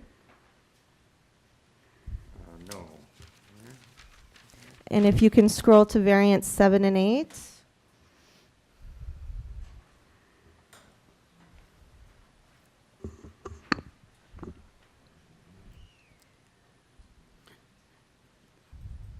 It would become a minimum of 15 dwelling units must contain at least 2 bedrooms, of which 45% must have a minimum gross floor area of 87 meters squared, etc. for variant 7. And for variant 8, it would become a minimum of 10% of dwelling units must contain at least 3 bedrooms, of which 45% must have a minimum gross floor area of 100 meters squared, etc. Okay, so through the chair, you would be amending what you're seeking, but not before we amend, can we go back to committee? Mr. Ghosh, I think what we are seeing now is you're bringing a family unit to bachelor units now. Family to bachelor? It basically is going against to what you're trying to achieve. I would rather give them the flexibility to adjust the size. So keep it as is the best to the community. No, I think it's just the same number of dwelling units will be 3 and 2. It's just that a slightly smaller number will have the minimum gross floor area. So it doesn't actually change the number of 2 bedrooms or the number of 3 bedrooms. It only changes the number that have that minimum. And through the chair, it sounds like my mic volume has gone off again. But through the chair, be cognizant, we cannot change the requirement, right? The applicant can only be amending the second line, which would read, in this case, a minimum of 10% of the total dwelling unit. So that line could be amended to be improved, but one cannot change the requirement. So the first sentence in that bylaw, which is the requirement, cannot be amended. No, I understand. I made a mistake in how I read it. It should say, in this case, 15% of the total dwelling units will contain at least 2 bedrooms, of which 45% must have the gross floor area. Right. That makes sense. Chair, if I may speak, or are we? And so, well, are we back in committee, or? Yes. Through the agent, through the chair, sorry. The agent was just going to point something out. Let's just hear his. Thank you. Through the chair, I just conferred with my client, and they would actually be comfortable 40%. 45 is still a little bit tight, but if we're able to make it 40%, that would be greatly appreciated. We'd be happy to amend the application in that respect, as you've outlined, Mr. Thank you. So, Aaron, what I think this will do is it won't actually get rid of any 2 bedrooms or 3 bedrooms. What it does is it gives them less flexibility to shrink those ones in favor of shrinking the 1 bedrooms and the bachelors more. Right. I think, I understand, yes. If you put the wordings at the back of the sentence, in this case, a minimum of 15, then yes, I agree with you. Okay, through the chair. So to be clear again, we'll just need those 2 variances, the amendments restated for the record. And thanks, Sanaz, staff is trying to type the rest of the sentence on the screen. So is that correct? 50% of the total dwelling units will contain at least 2 bedrooms, of which 40% must have a minimum gross floor area of 87 meters squared. That seems to be the correct amendment for that, and then it'll be a similar amendment for variance 8. All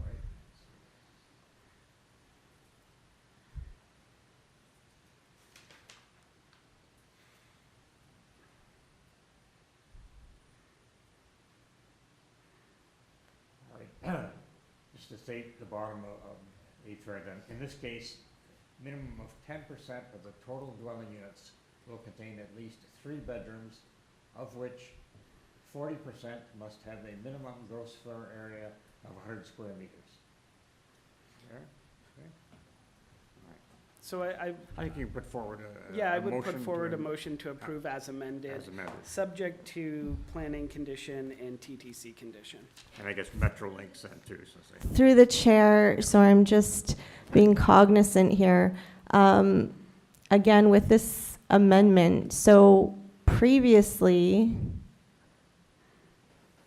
is this becoming less stringent? So previously, if 50%, if they were meeting 50%, and now they're not. Madam Secretary Treasurer, the purpose of the variance before was to eliminate the 50% entirely. Okay. Nothing else was being amended, and now the variance is just allowing it to be dropped to 40%. Through the chair, thank you. I just want to be super clear for the record. Thank you.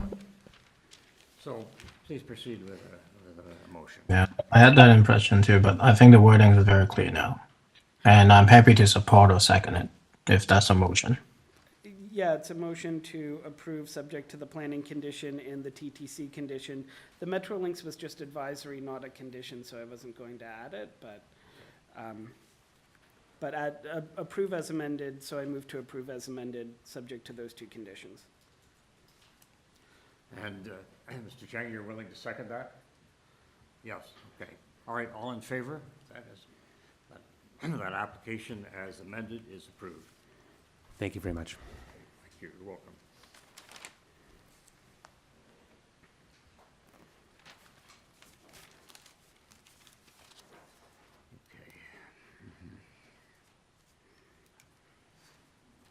Okay. Moving to item 5, 276 Broadview Avenue. I'm just going to take a second to see my notes, and then I'll call up the purpose.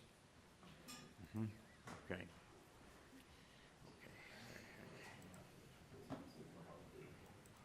That's it. And this listen, all right, let's have a look here.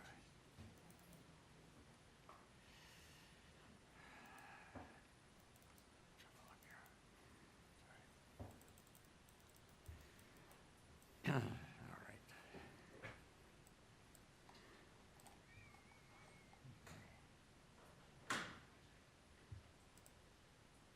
Sorry, folks, just doesn't work.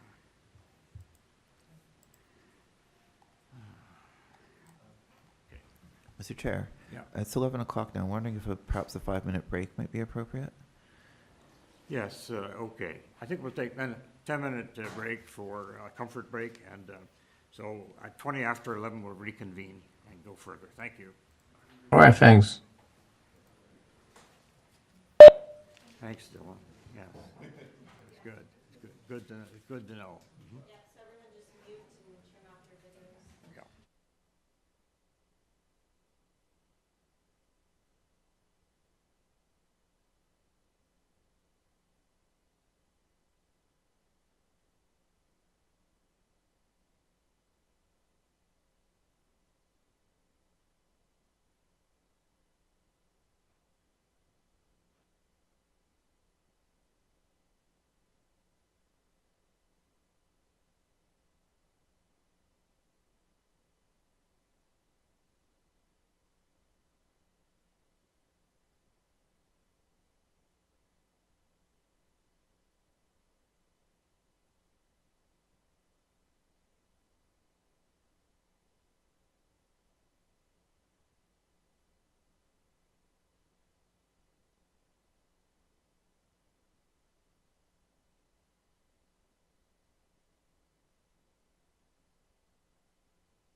we're back. Got my mic on here. So we're moving it to item 5, 276 Broadview Avenue. I'm not sure whether we'll need a presentation on this. We have some additional material, copy of a plan of survey, site plan, floor plans, and elevations. And there are presentation materials from Mr. Choi, who's the agent. And fine, is Mr. Choi, are you there as a speaker agent on this matter? Through the chair, can you just read the purpose of the application, Yes, please? thank you. To alter the existing 2.5-story semi-detached dwelling by reconstructing the front ground level entryway. As it looks like a modest FSI change and a front set yard setback variance. It might be an existing situation. All right. Yes, agent for the applicant on this, please. Yes, I am the agent for Mo Ching Choi for this application. My name is Angela Choi. Mo Ching is actually sitting beside me. Good morning, Mr. Chair and committee members. Thank you for the opportunity to present our application for the minor variance this morning. The reconstruction of the front ground level entry is tactically just an addition of the door to that archway. So that's it.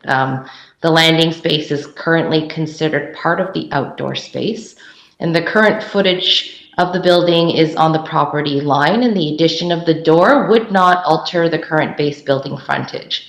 So the land use doesn't change, and as a result of the addition of the door, nothing else is materially changed from the property. That concludes the presentation. Yes, that's fine. Fine. And I'm Deputy Secretary Treasurer. Are there any other speakers on this matter? No, saying none. Through the All right. chair, no speakers. I think we'll take the matter into committee.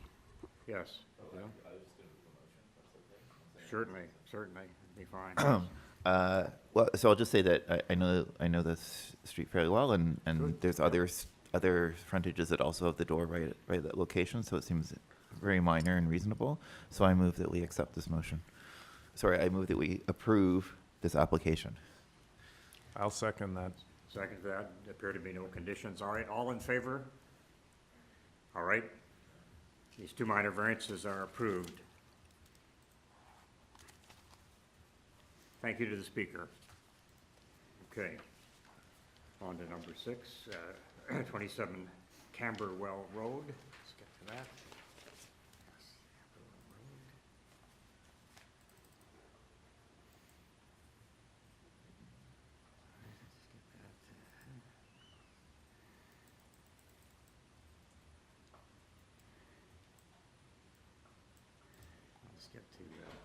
I'll just see if there are any additional materials that have come in on that item. They have, yes.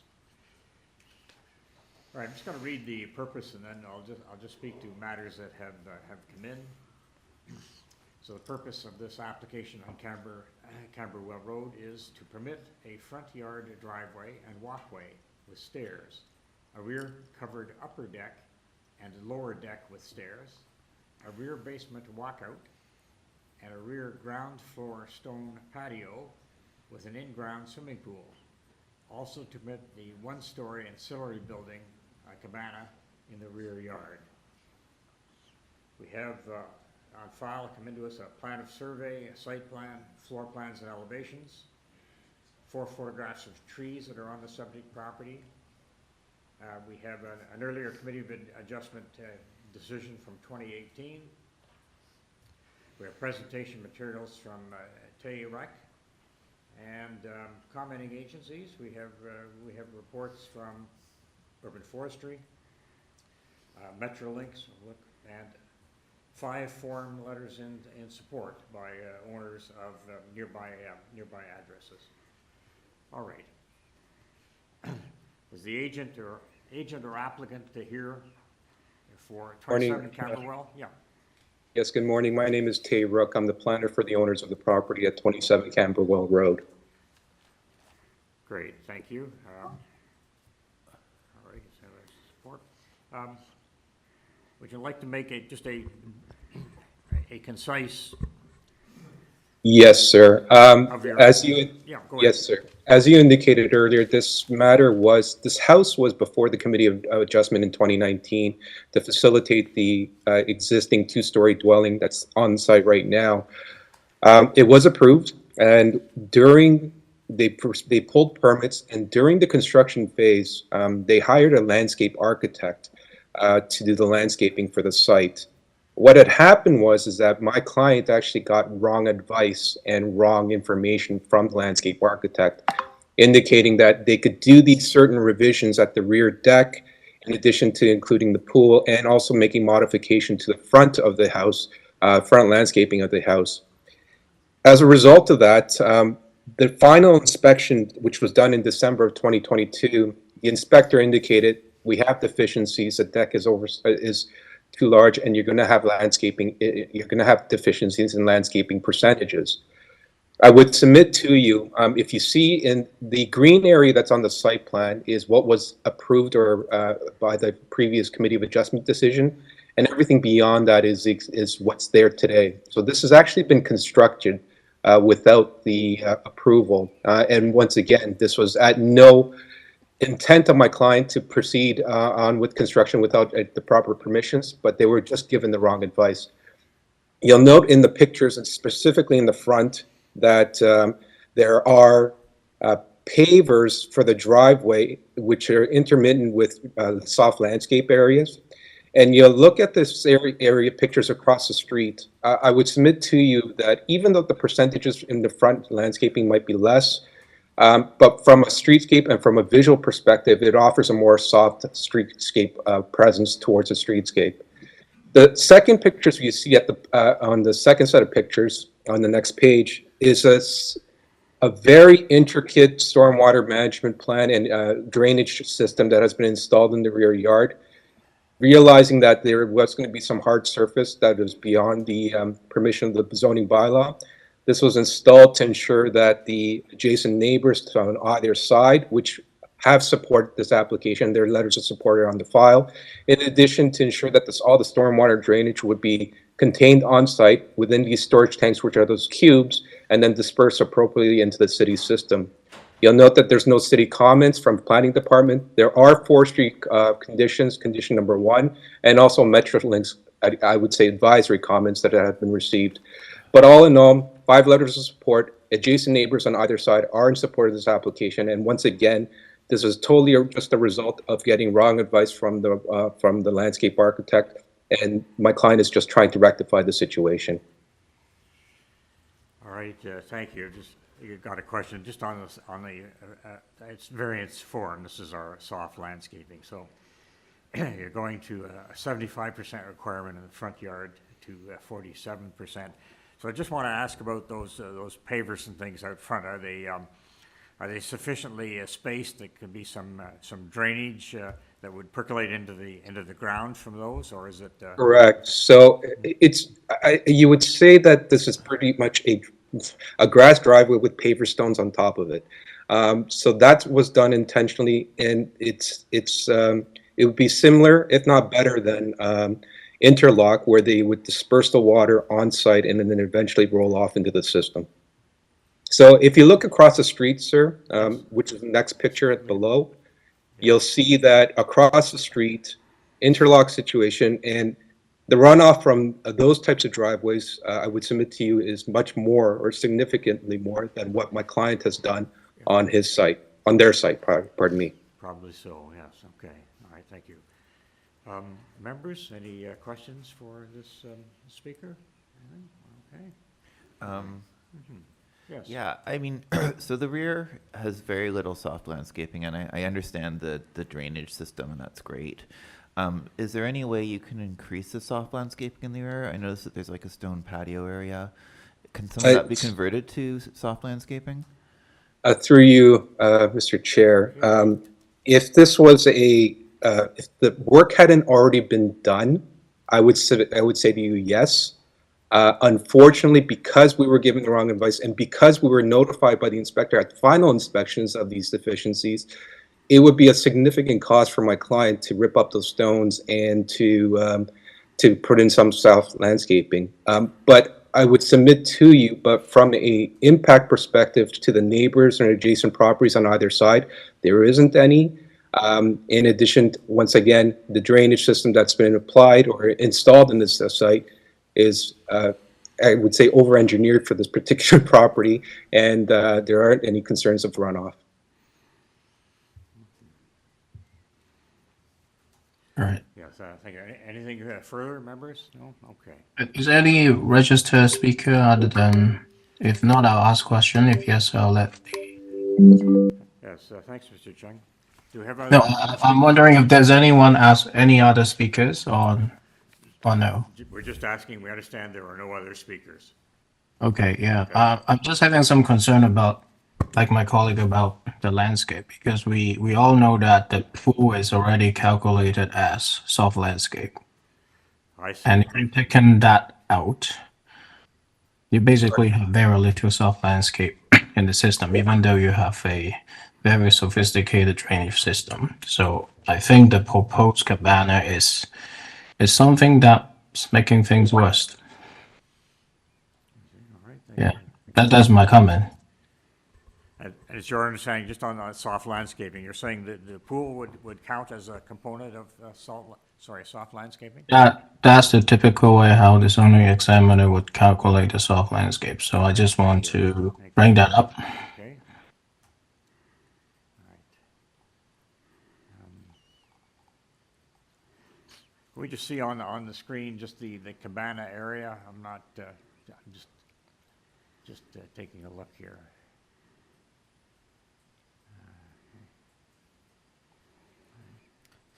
Oh, I see. Oh, okay. Right by the pool. I see. Okay. All right.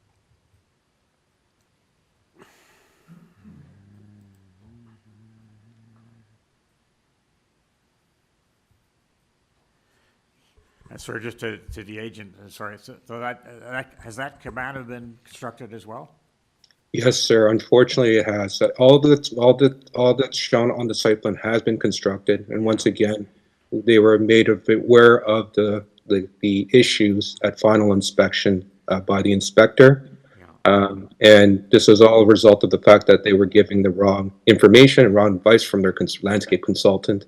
Otherwise, they wouldn't have proceeded with this because they have their house approved and they would have just did the appropriate landscaping at the rear. Once again, as it relates to the cabana and to the pool, there's no specific variances related to that. It's just the actual amount of soft landscaping. And once again, from a impact perspective, we engineered it in a way that the drainage is contained on site. But from an impact perspective from the neighboring properties, I would submit to you there are none, and we do have supports from both 25 and 27 Camberwell. Also, it seems that there's an urban forestry condition number 1. Are you aware of that, and is that acceptable? Yes, sir. We are aware of it, and we're fine with that condition. Could you maybe explain how the stormwater system that you say is over-engineered, just briefly, but explain the functionality, how it works on this site? So basically, you'll see in the pictures that there are basically weeping tiles and piping systems that have been installed on the perimeter of the site. In addition to the rocks, there are gravel that's been shown. If you go back to my presentation slides, that have been installed on the perimeter of the site. So everything that it gets caught on the perimeter goes towards the center or to the middle of the rear yard, which are towards these cubes you'll see at the bottom and in the middle picture up top, and drains into them. And then it's a slow release into the ground and into the actual drainage to the sewer system of the City of Toronto system. So nothing. So this basically has been installed and has been operating on site. And the neighbor and my client, he might be a little bit biased, basically says it's the driest spot on the block. That is how the system works in a very simple manner. And so the weeping tile is the full perimeter, like both sides and the rear? Correct. Thanks. So sides and rear. Can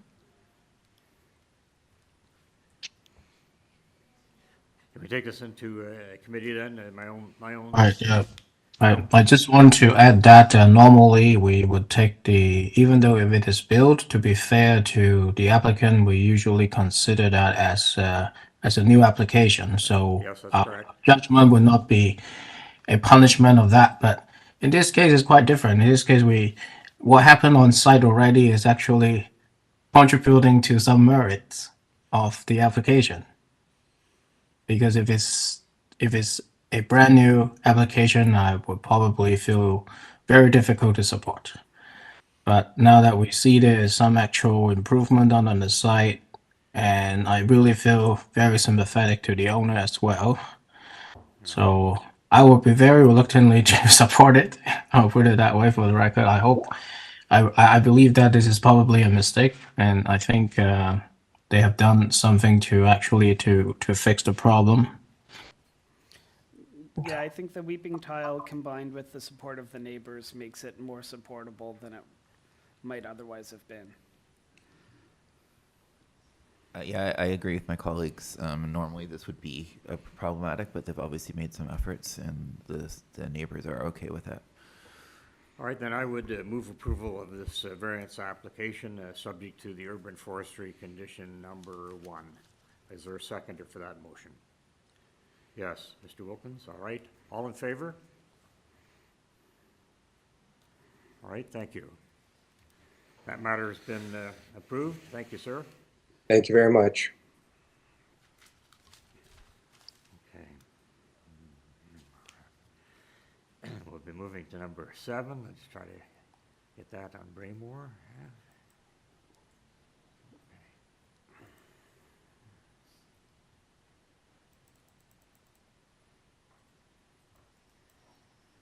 Yeah.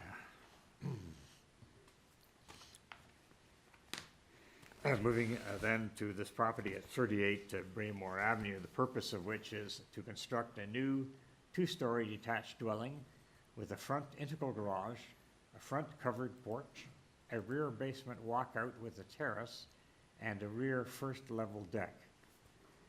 Variances are requested, and I'm just going to see if further material has come in on this, and there has.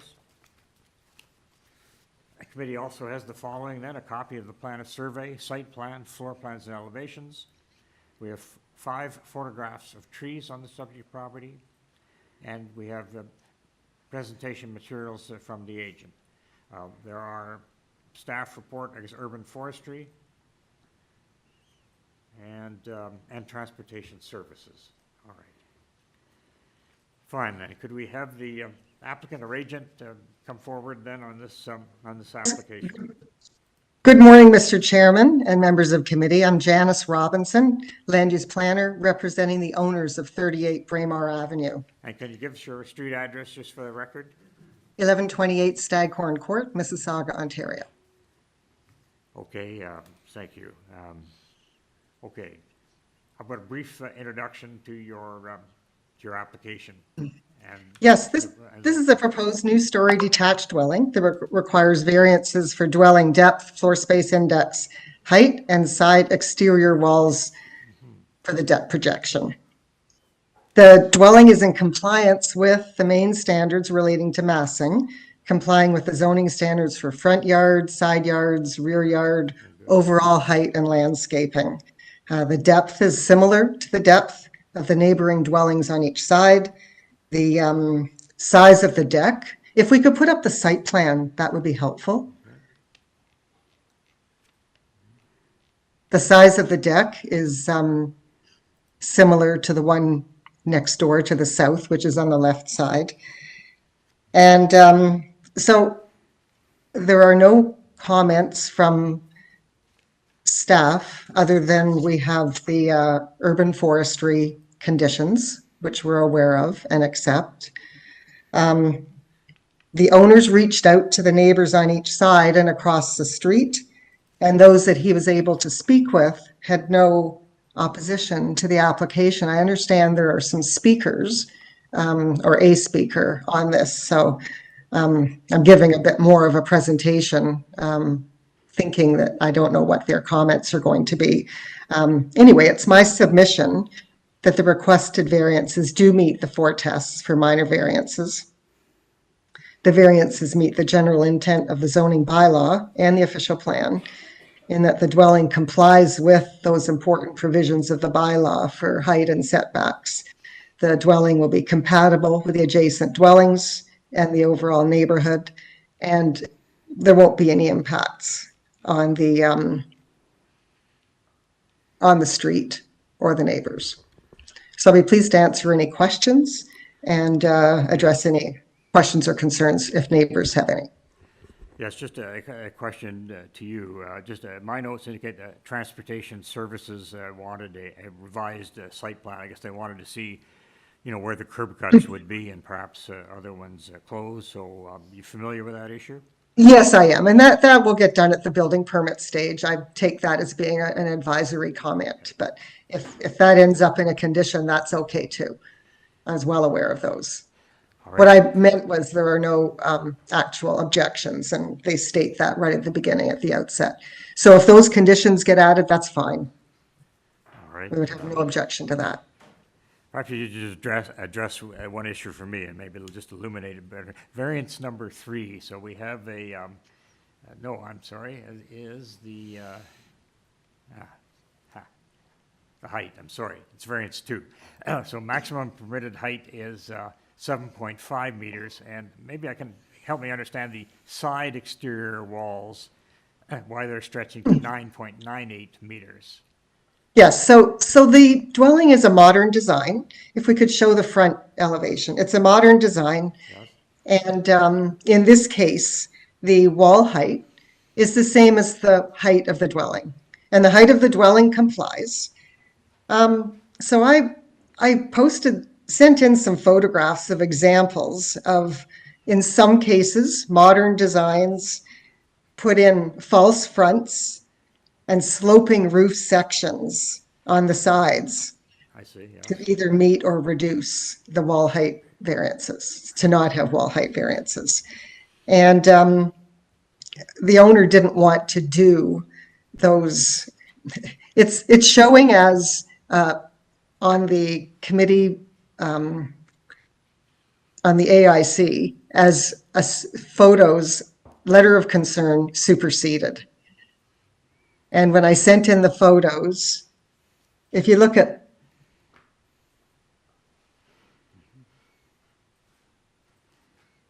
maybe they can't find them. I added them to an email, and when they posted it on the AIC, they showed it as letter of concern. Anyway, I will describe it. Yes, quickly as your time is running out. Yeah. Yeah. You've probably seen houses where they're modern and they have a false front on them and then the sloping sides. And the purpose of those sloping sides that are in behind the front wall, here we go. That's the example I'm trying to describe. And if you look at those sloping sections on the side that are done in many other situations for modern homes, in that situation, there is much less of a wall height variance, or maybe no wall height variance, but it's not really an attractive architectural design. And the owners of 38 BRAEMAR, who are going to reside in this dwelling, wanted a more authentic looking modern dwelling that doesn't have these sloping sides on them to reduce the wall height variance. All right. So that was the point of my photograph here. All right, thank you for that comment. Members, I asked some questions. Any questions of the applicant agent here? No? Okay, all right. Madam Deputy Secretary Treasurer, are there other speakers on this matter? Through the chair, we did have a registered speaker, and staff has made multiple attempts to contact that speaker, and they are unable to participate. They are not attending. Not attending, I see. If I may add, the owner of 38 BRAEMAR knocked on the door and spoke with the owner across the street, and he sought out the owners on both sides. And in some cases, he was able to speak with them, and others, like I think on one side, they didn't answer. I think one of the neighboring houses is tenanted, and, but, he did try to reach out. But we have no written comment as to support or against. That's correct. There are no written submissions. Okay. All right, thank you. I think we'll take this into committee then, unless any question arising? No, okay. Well, I'd be interested just to hear your comments. I'm just checking. We have 4 variances, and as I say, I had noted, looks like an advisory comment by Metrolinx, and I would want to make the transportation service request a condition of approval if we so moved. Yeah. Okay. Any members wish to come forward with a motion on this application on BRAEMAR Avenue? Sure, I'll move to approve it. It's not my favorite sort of design idea to remove a very nice looking old building but if one actually looks at the variances, all of the variances are minor and highly approvable, and therefore I move to approve it subject to the transportation condition. And forestry conditions 1 and 2. Is there a seconder for that motion? All right, Mr. Wilkins, all right. All in favor then, okay? In favor of this? Passes unanimously, all right. You have your approval. Okay, so, all right, just cognizant of the time here, seeing what we can do. Okay, so Madam Deputy Secretary, then, if I'm correct, just moving to then 8 and 9, those are deferred items, that's correct? 8 and Through 9, the so chair, that's correct. And what about, I believe 10 as well, 83 Lynwood? So through the chair, item 10, we haven't heard from them yet. That was also a deferral request. So we can, There's a deferral request and the speaker's here. Yes, through the chair. So we will have you address that item because there is a deferral request. So you may, there are speakers here, and you may ask their opinion on the deferral, if they support the deferral request, yes or no, but we will not be getting into the merits of the application. Okay, I understand. So if you want to start. I'm just going to call it up, but first, just want to maybe read out the purpose, and then you'll hear from speakers.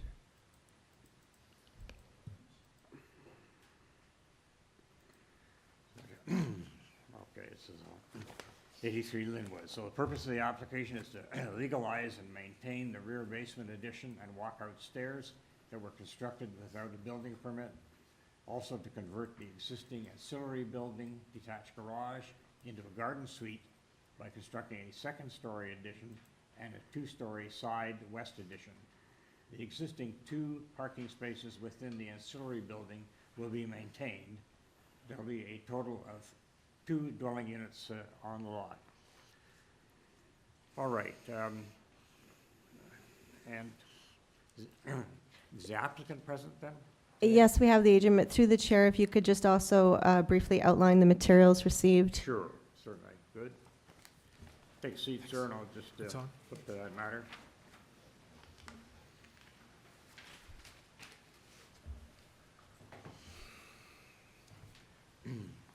Again, materials include a survey and site plan and floor plans, 2 photographs of trees, a covering letter. We have a planning rationale from a private agent, Mr. Colalio. We have an order to comply, all right, affecting the subject property, okay, so building zone. And we have staff reports from urban forestry. There would be conditions if this went. Finally, we have in opposition quite a number of persons and letters. I'll just I'll run through those very quickly. J.C. Frale, Garen Hellman, Larry and Jennifer Balachin, Dennis Wood, solicitor for Jeff DeJean, Alan Gardner, Jeremy Birch and Evan Young, David Various, Yahong Yin, Julius Kelchevik, and Mary Elliott and Mark Minden, and finally Glenn Smith at 227 Balmoral Drive, and finally Carl Atty and Pamela Atty at 210 Balmoral Avenue. So quite a few people have indicated that they want to speak. All right. Sir, when you want to speak, you're asking for a deferral of this item today. Why is that? What's the issues here? What are the issues? The owner would like an opportunity, another opportunity to propose some design changes in order to address some of the objections from the neighbors. Secondly, we would also like more time to address the concerns of urban forestry. Unfortunately, the objection from them was only known to us recently, and so we haven't had enough time to review this item with an arborist, and we are prepared to make changes to the design with regards to the construction of the foundation. Well, it sounds as if further discussions with urban forestry would be appropriate. I just note on one of their reports, and they're suggesting a denial for a number of the variances. All right, sir, thank you. We'll hear from other speakers with respect to the deferral only. And through the chair, just for the record, we'll have the agent kindly list his name and address for the record. Yeah, my name is Franco Colalillo from 147 Northland Avenue in Toronto. Okay, through the chair, we do have registered speakers to this item. If you can, we'll start with the speakers here in person.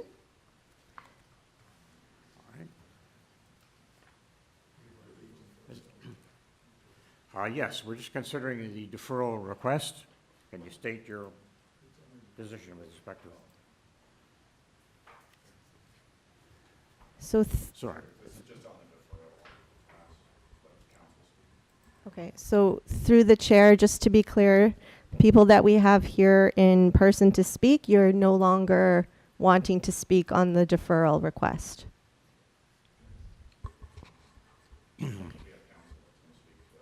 Okay, all right, so through the chair, we'll move online. Staff, do we have speakers online? I was just going to ask if Dennis Wood is on the line. Perhaps not. Is that Municipal and Planning Council? Mr. Garen Hellman, you have been unmuted. Yeah, thank you. I do not wish to speak on the deferral matter. No, all right. Okay, through the chair, we'll move next to Dennis Wood.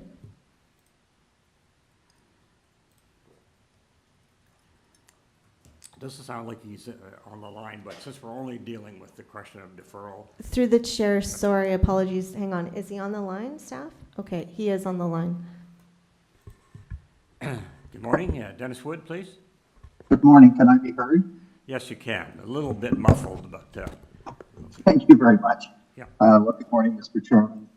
On speaking solely to the request for development, my client, the clients, would prefer to have the matter determined today, as they prepared for it, and the two of them are present before you, Mr. Malloy and Mr. Jeff DeJean. Having said that, I do have to confirm for you that there is a serious question to the tree. In addition to the concern that's been raised by urban forestry, I can advise that the tree is a boundary tree, and that means that under the Forestry Act, any injury or removal of that tree, and I underline injury, requires the consent of my client, Mr. DeJean, and his wife. So in in that sense, that's a very serious question in regard to this matter. All right, thank you for those comments. Madam Deputy Secretary Treasurer, do we have an additional person online? No, we don't. All right. I think we'll take the matter into committee and any thoughts briefly. Yeah. Yes. I'm certainly sympathetic to the neighbors who want to discuss this, but it looks like there's really a lot of room for changes, both to address the opposition and to work with forestry.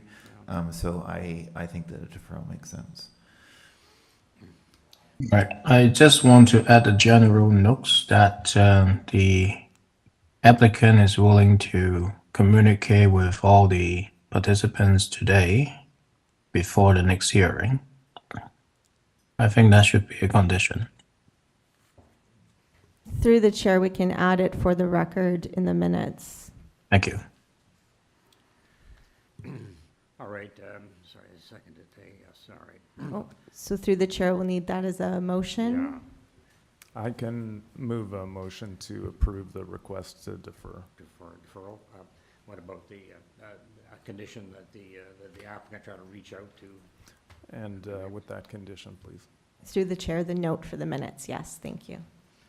All in, sorry, a second there for that? Yes. All right, all in favor, motion to defer. I believe that passes, so we're into a future day. Certainly urban forestry is very much involved in this one.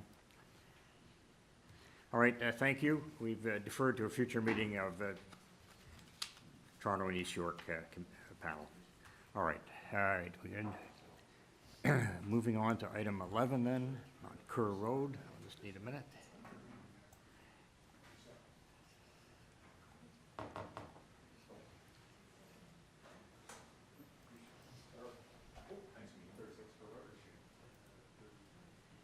Okay, just, sorry, okay, just, sorry.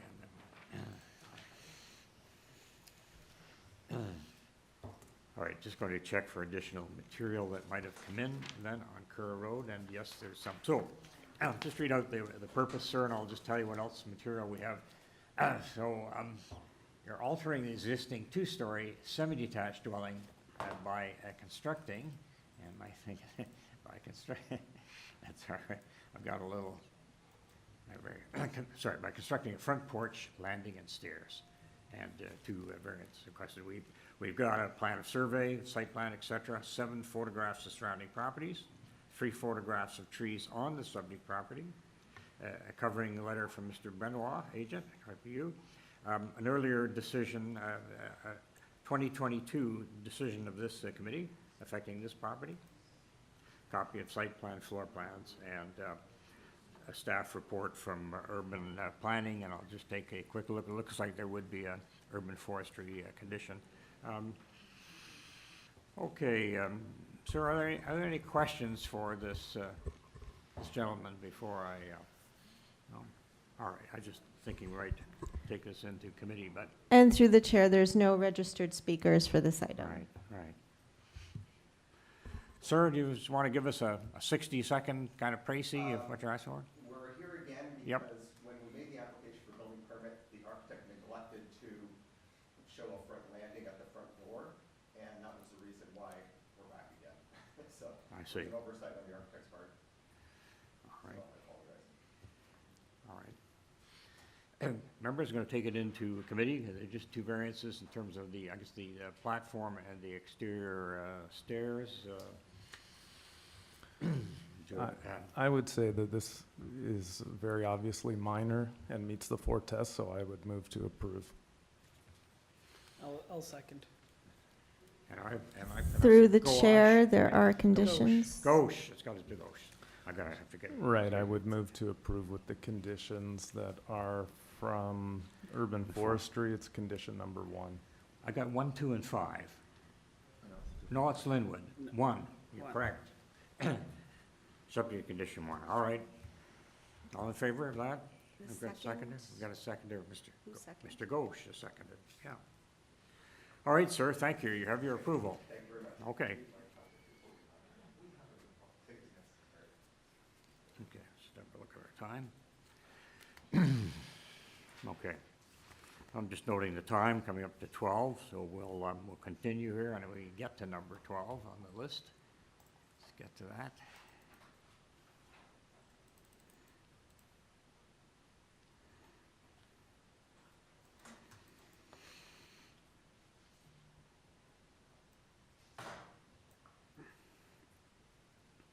Sorry, just need to magnify that a little more. All right, item 12 relates to 244 and 260 Church Street. I'm going to read out the purpose, and then I'll just check to see if there's additional material that's come in. So the purpose of this application is to alter the development standards, which were approved by a site-specific zoning bylaw in 21, for a 52 mixed-use building, 52-story, mixed-use building with 4 levels of underground parking by reducing the required retail visitor parking spaces. So there's going to be a change to parking spaces. Just in connection with this application, we have a plan of survey, site plan, and floor plans as usual. We have a previous decision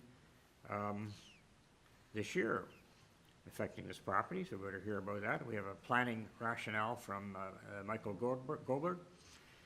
We have an arborist and tree protection plan, a parking justification review prepared by Greg Bumstead, and a site-specific, the 2 site-specific zoning bylaws are mentioned. We have email correspondence from Transportation Engineering. We have a staff report from Metro Links. Okay, sorry, so this address on Church Street, Ben, we just want to check and see who we have then for an applicant on this matter.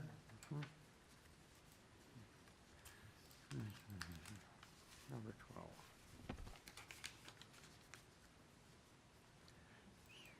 All right, do we have the agent present or online? Michael Fichika, if I've pronounced that correctly, probably not, but Mr. Fichika?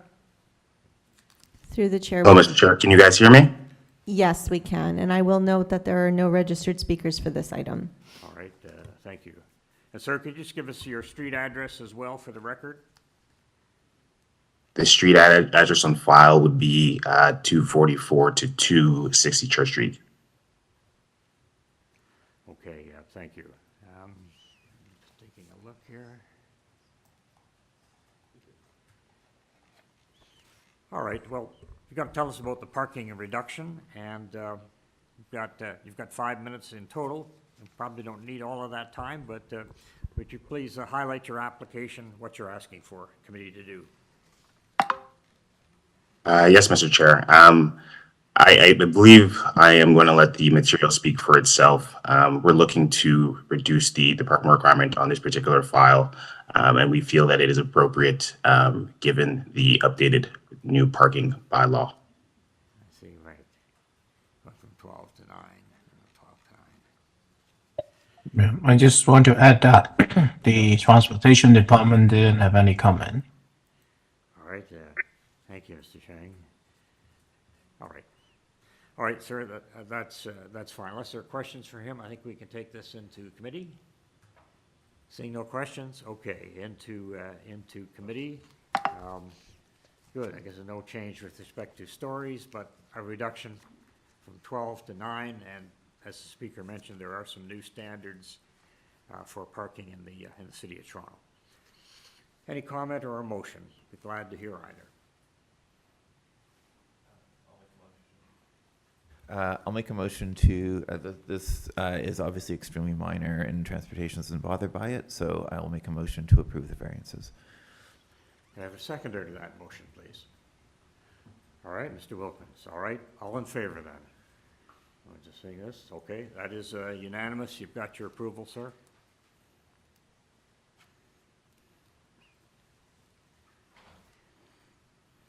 Next, I'm going to number 13 on Rundle Avenue. I was recently on Rundle Avenue for other purposes, but let's have a look here.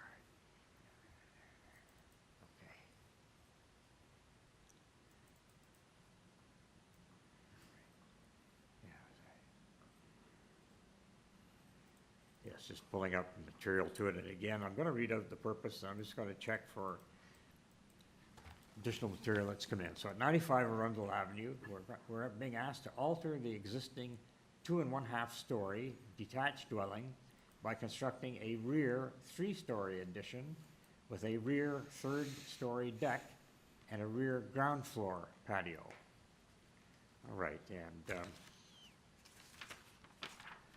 in connection with this application, we have the following communications and material: a copy of the plan of survey, site plan, floor plans, and elevations, 2 photographs of trees on the subject property. We have a decision from 2014 of this Committee of Adjustment. We have a staff report from tree protection, and just in that respect, I'm just looking, so it appear to be urban forestry conditions.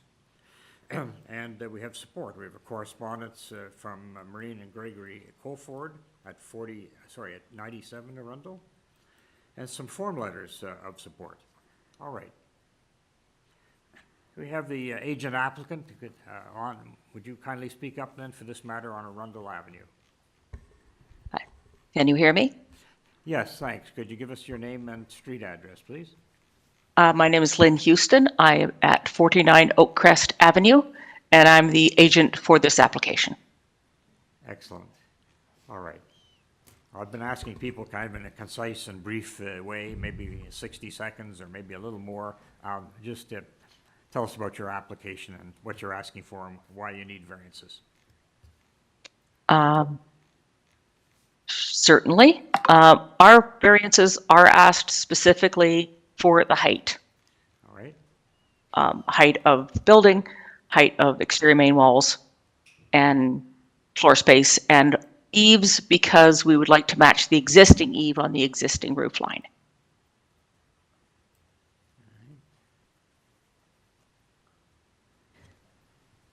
And through the chair, I'll note that there are no registered speakers on this item. So through to the agent, that is why the chair was just asking for a concise presentation. Yeah.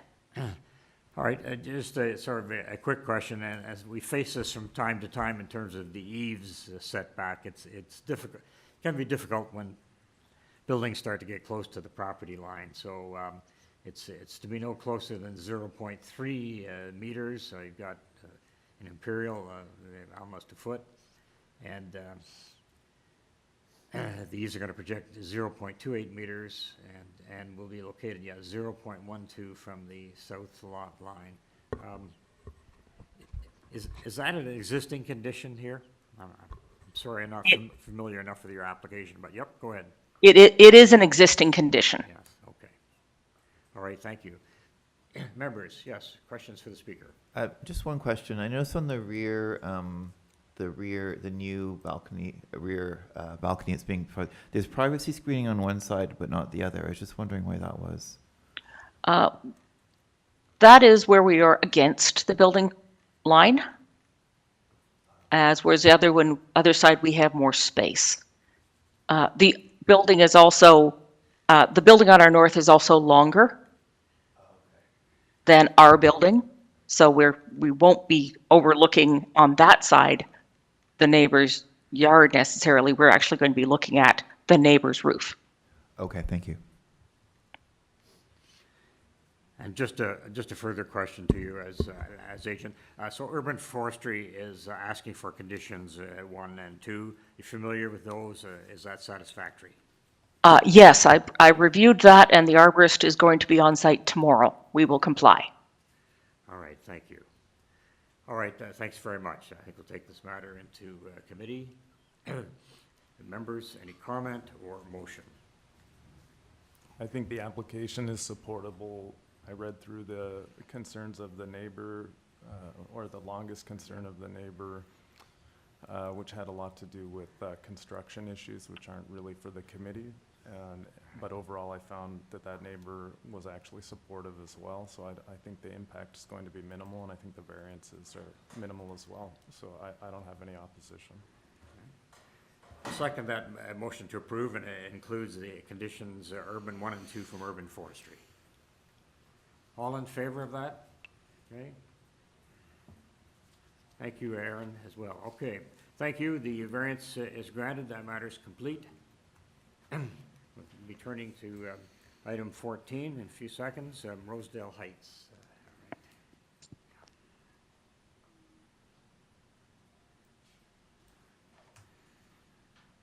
Okay, let's get this again. Yeah. I'm just pulling that up and getting the material. Arundel is fully approved.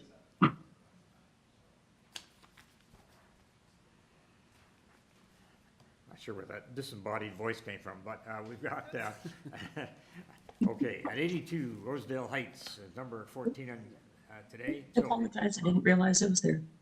The purpose of this is to construct a new 3-story detached dwelling with an integral garage, a rear ground floor deck, a 3rd-story west side refuge balcony. The rear portion, northwest corner of the dwelling unit, will be 1 story in height, asking for just 2 variances there. And we have some additional material that has come in relative to this application.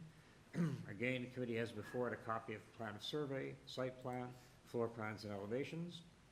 We have a tree protection plan and 1 photograph of trees on the property. We have presentation materials from Tom Sprague as agent.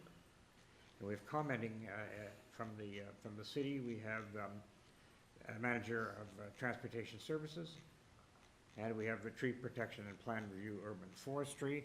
I'm just checking to see if there are suggested, and there are urban forestry conditions. And finally, we have the form letters in support signed by owners or occupants of 79, 80, 84, and 87 Rosedale Heights Drive. And these were received on December 1st. Sure. All right. Yes, could we kindly have the agent speak up, and we'll proceed from there.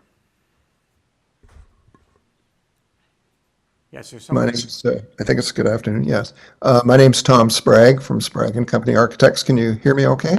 Yes, we can, Tom. Oh, good, okay. And our address here in Toronto is 156 Duncan Mill Road. I'll just be a very brief background of this application. The owners have lived in their home now for 6 years. They do require additional living space. I should say there's been a lot of communication with all the immediate neighbors. There were the 4 letters on file. Of particular significance there are the 2 neighbors on each side, which would be number 80 and number 84. Both of those neighbors are supportive of what's being proposed. With respect to the variances, I'll just make a couple comments. There's 2 before you. One has to do with length. And this drawing that's up on the screen is shows the extent of the length variance. The main bulk of the house is all 17 meters, and it's just this 1-story addition that projects out, that goes out to the 18.75 meters. So it's just that portion. There's a plan attached to this. If you scroll down, you can see the extent of it across the back. Yeah, it's that little colored shaded part. So it's a very small part that actually exceeds the length. As I said, the rest of it is 17 meters. If you continue to scroll down, this is just a summary that we did of other homes in the area with other sizes of FSI and adjacent homes in the recent that have been done. As can be seen just on this chart, there's on Rosedale Heights in this section, there's 5 homes that are actually larger than what we're asking for now. And there's other length variants. So in summary, what I would say, we've got 2 variances. There's no variances for side yard setbacks, heights, landscaping. I do feel that these variances are a reasonable, minor, and an appropriate development for the property. And I also feel that, importantly as well, the neighbors are very supportive of what's being proposed here. So I feel it's an appropriate development and minor in nature, in my opinion. I will make one comment on the requests from Urban Forestry. They've asked for conditions number 2 and 3. Yeah, you can see it right there. 3 is fine because there's no trees in the front, and that's a standard one, either cash in lieu or you submit put a tree in. But number 2, I don't know why it's on there really, because if you look at our tree drawing that we submitted, which was submitted on October 25th. The tree is, there it is right there. It's the very back, well removed from any construction. So I'm sort of wondering why it would be included, because we're obviously going to put, we've made the commitment, we're going to put the tree protection around there, but there's no construction at all within tree. So I was sort of surprised that that one was included, but we certainly agree with number 3 for sure. So I take it that 2 relates to a private tree that they're saying. Well, it does. It's not a city tree because there's no city trees. And the only private tree would be this one in the back corner, but it's certainly not within the tree protection zone of the building or any work that's even being done, I think. And of course, we always close them off with tree hoarding at the back to close it off anyway. So that'd be a thing.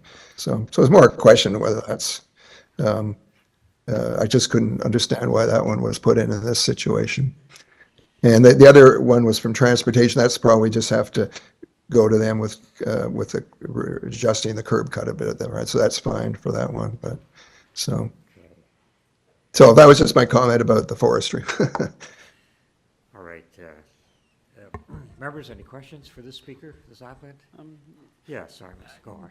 Just despite your comment on the forestry, urban forestry believes that neighbor tree needs some sort of application. Do you have? So your comment is well taken, but would you have any issue with this nevertheless, including? No, yeah, you could include it, and we'll talk directly to urban forestry, and I'm sure they'll see what we're saying. But no, I don't have a problem with that. No. So, and we'll have to. We're going to do item number 3 anyway. But yeah, if you want to include it, do so. Okay, thanks. That was it for me. Okay. Anything else? Any other questions? No. All right, so we're just going to take this into committee. Through the chair, I will just note for the record in terms of registered speakers, there was a registered speaker in interest for this application. Thank you. However, after multiple attempts, staff are unable to reach this speaker and they are not on the line. And was your understanding the speaker was in support? They were listed as interest, Mr. Chair. Okay. All right, but they're not here. All right. Fine, I think we can leave it there and just go back into committee. Is there a motion you wish to come forward? Yes. I'll make a motion. I make a motion to, given the support of the neighbors and the obviously minor nature of the variances, I will make a motion to approve the variances with forestry conditions 2 and 3 and with the transportation conditions. May I have a seconder for that motion, please? Yeah. All right, Mr. Wilkins. All right, members, all in favor on the panel? Thank you. Okay, sir, you have your approval. All right. On to 15, just getting there. And thanks.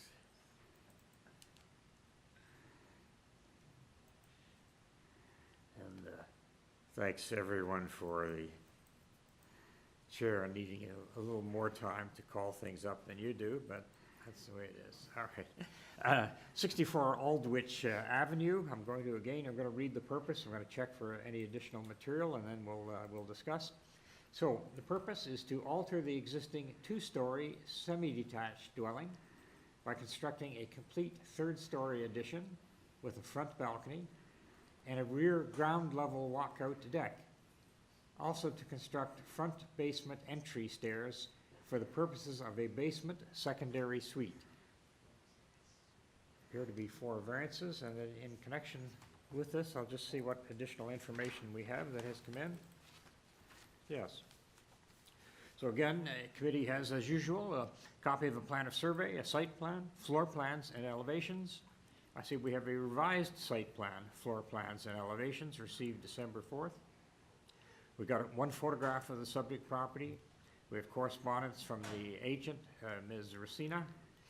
We have staff reports from Urban Forestry and this comment by Metro Links. We'll have to look at that. We have correspondence in opposition from Ms. Kuda Sabari on Aldwich Avenue, Chris Lethwaite, Sheila Goldgrab, and Joel Kumov, and Irini Matalos.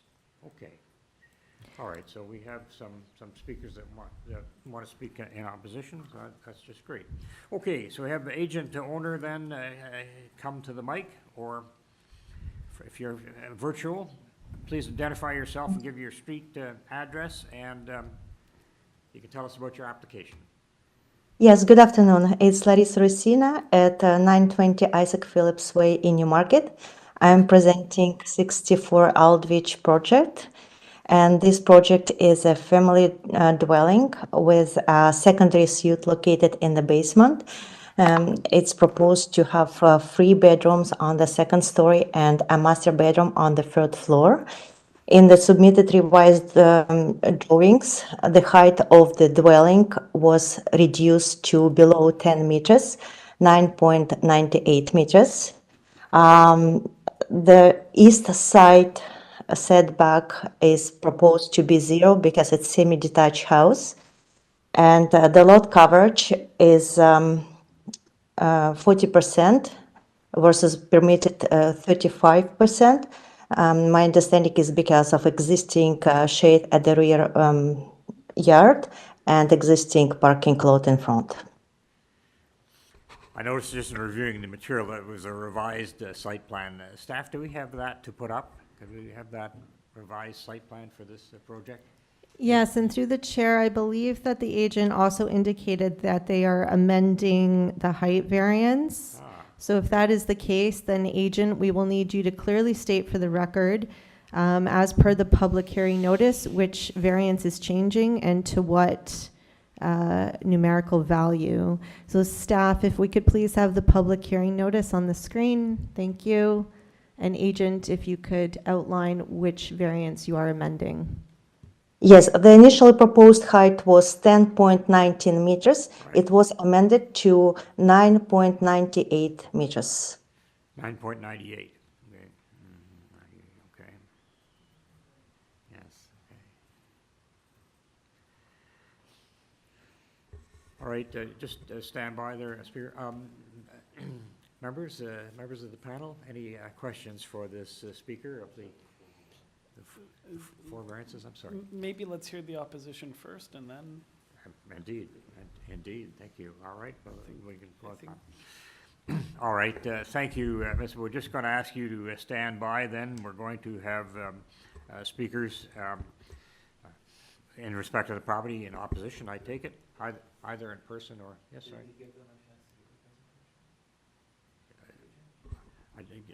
I'm sorry. Sorry, we're just going to go into committee for a second. I was going to turn off my mic.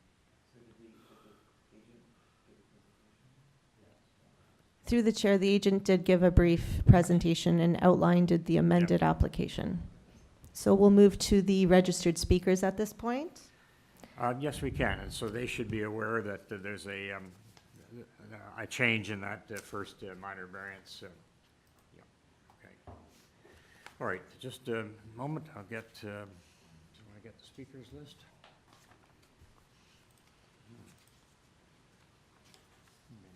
Iriani Mantelos, you have been unmuted.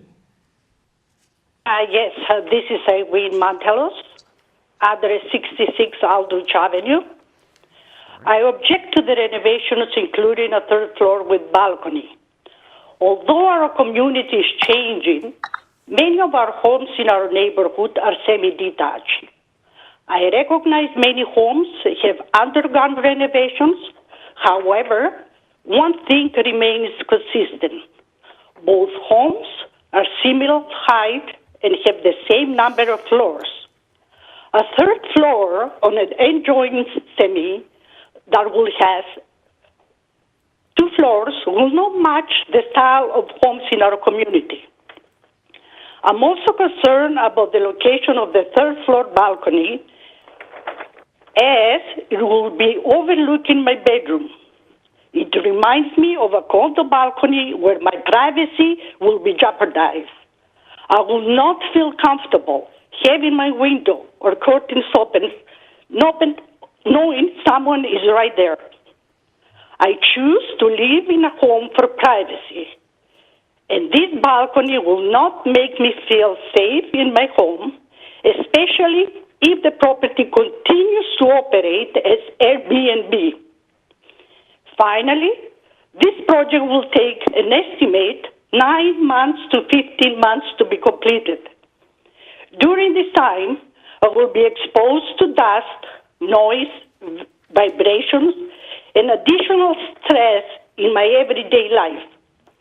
I want to be assured that this renovation will not affect the quality of my health and privacy, and be confident that all precautions will be made to allow me to continue to live the best quality of life during and after work is complete. Thank you, Speaker, Chair, for giving me the opportunity to talk. You're welcome. Are there any questions for the speaker? Yeah, Yes. I just missed, maybe you can say it again, which address you reside at? 66 Aldwich. I'm the semi-detached. Thank you. Yeah. And I guess and semi-detached, the applicant, all right. Yes, further speakers? This is a very quick question. I'm sorry. I just want to ask the lady who just spoke. Yes. Did the applicant speak to you about the application before today? At the beginning, when I signed for the construction, I only signed for underpinning and renovation to the first and second floor. Recently, when she came by, because she doesn't come by the house, she lives in Newmarket, she mentioned the third floor, and I said, that won't match the area and is not going to be, the privacy. If you put the balcony there, I won't be able to open my window. All the smell of the smoke will be entering my house, and the conversation in the balcony. So she went and changed the height from 1019 meters to 998, which is not a big difference on the height. So she revised the plans, and Would a privacy screen help to address that issue? Do you think adding a privacy screen between where is the privacy screen will be? The between her balcony will house? be right there. Well, I guess Alert from Google password required. right against your property, like between you and her property. So I won't be able to open my window at all? You could, but it's just that you won't be seeing into her terrace or her balcony. I won't be seen, but I will smell it. Because right now, the property is on as Airbnb, and I smell everything that's happening at 64 Aldwich. All the smell comes to me through the vent. It's a very interesting Marijuana context. smell, marijuana smell, food smell, everything. So when it's summer and I open the window, the people that will be smoking will enter in my room. Okay. Well, thank you for your information. We'll take that into consideration. Thank you. Thank you for listening to me. I really appreciate it. Okay, thanks.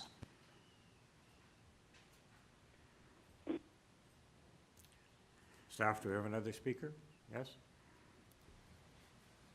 Kathy Abel, you have been unmuted. Yes, hello. Can you hear me? Yes, we can. Yep. 60 Aldwich Avenue. I will read my statement.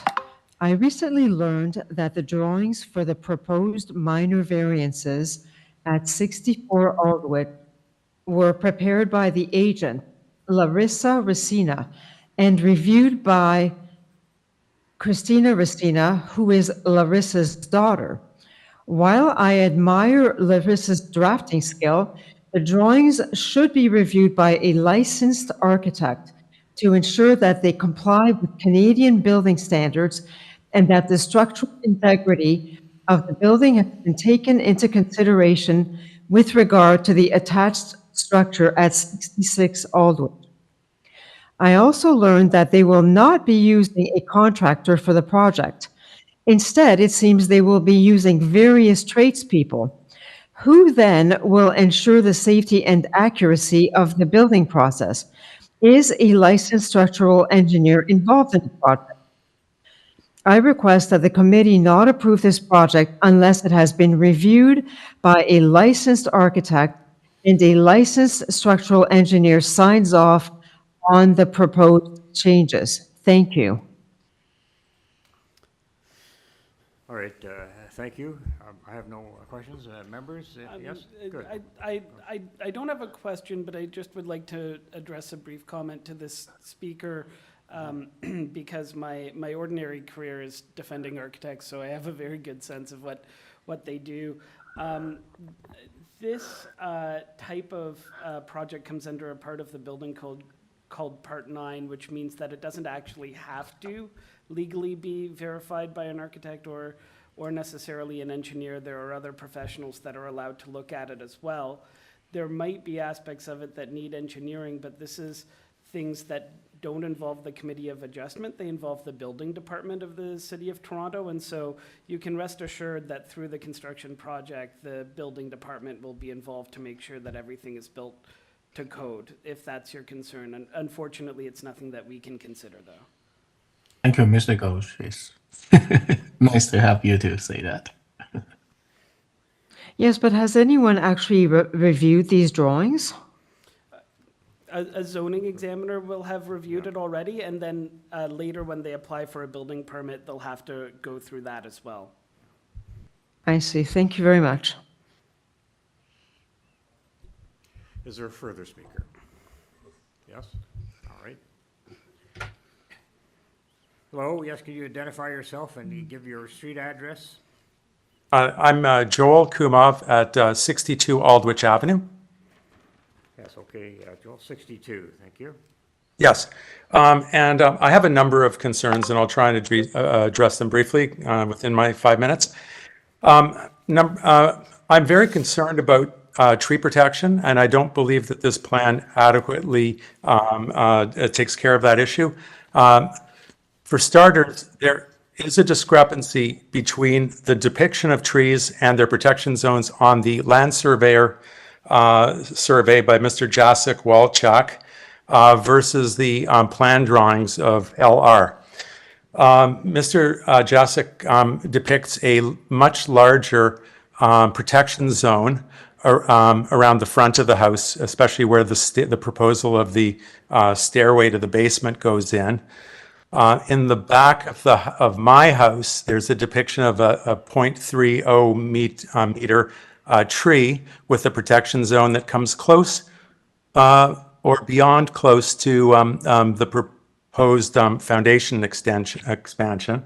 However, in LR's plan drawing, the tree has been reduced in size to 0.29 meters. I would be more inclined to trust a land surveyor than the drawings of a non-professional in this regard.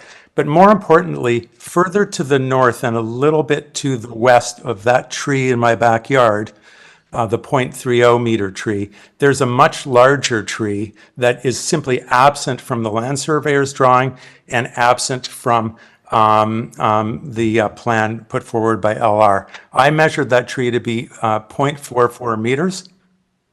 And therefore, I measure that it has a protection zone that overlaps the proposed expanded foundation. I've also submitted a photograph of the tree from the perspective of my backyard, so you know that the tree exists. I will say, for the record, it's a honey locust, and it supports a lot of bird life. So those are my main concerns. There's something a little bit off about changing the size of the tree, and also about missing a rather large tree. My next point is there's an oriel window currently on the second floor, which is being proposed to be preserved. It is almost touching my property line. When you consider the shingles that aren't depicted in the drawings, we're within a couple of inches of my property. And whenever it rains, water splashes over onto my driveway. In the winter, it freezes on the windshield of my car as ice. And I'd like to see that not preserved, but removed. Like others, I am concerned about the commercial nature of the use of this building historically, since The current owners bought it. It's been an Airbnb. It's been very inconvenient from the point of view of noise, people smoking, etc. And when I look at the new design, I see what essentially looks like a hotel design. A lot of bathrooms, almost as many bathrooms as bedrooms. I count 6 areas that could be used as bedrooms, even though someone might want to say that it's 5. This is classic Airbnb ghost hotel design. It's been a nightmare having Airbnb as a neighbor. Further to that are the additional windows, particularly on the 3rd floor, because and the balcony, because the current arrangements with the Airbnb is no smoking indoors, which has pushed the smoking outside, often under on the sidewalk above my window on public property, but with smoke blowing in. 6 bedrooms, more people, more smoke, more cannabis, more noise, more cars, more parking. And as you can see from the submitted photograph, sometimes the parking is on the sidewalk, because the parking pad itself is really only built for a subcompact car. But with the more people that use this property, the more often the sidewalk is going to be compromised to the detriment of everyone in the neighborhood, particularly the elderly, the children, and the disabled. I've submitted a rather long document. I don't want to belabor it here, and I'd be very open to taking any questions.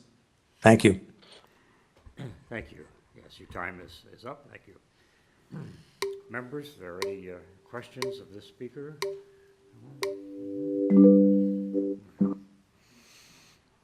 Okay. All right. Thank you. Fine, just to staff, that seems to exhaust. Unless, are there any other speakers?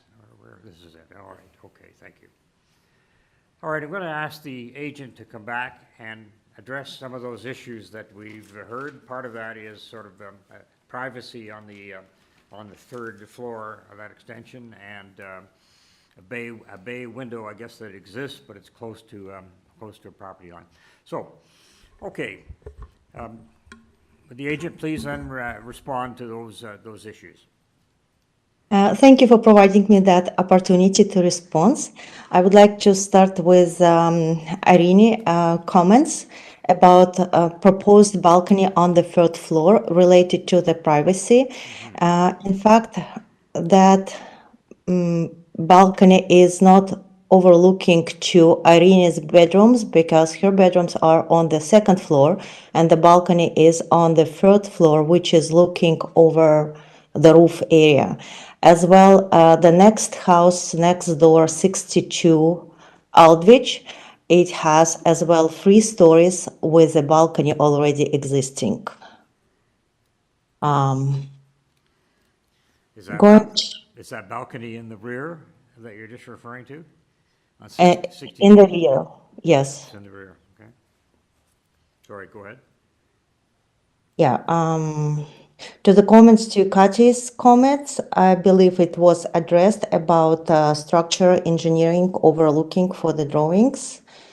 And in response to Joel's comments, I am aware about conditions with urban forestry, number 1 and number 2, and I accept this condition and will apply for permit for tree protection and or removal trees, and will comply with the requirements and will address all issues which was mentioned about trees and tree protection. In term of privacy issue for the 3rd story, the 3rd story has no windows proposed, so there shouldn't be any privacy issue related to 62 Aldwich. On the 2nd story, though, there are 2 proposed windows, small windows in the bathrooms, which will be applied with a permanent frosty glass to deal with the privacy issues. And that is outlined on submitted revised floor plans. In terms of concerns for Airbnb, this house is not built for Airbnb or any kind of rented business.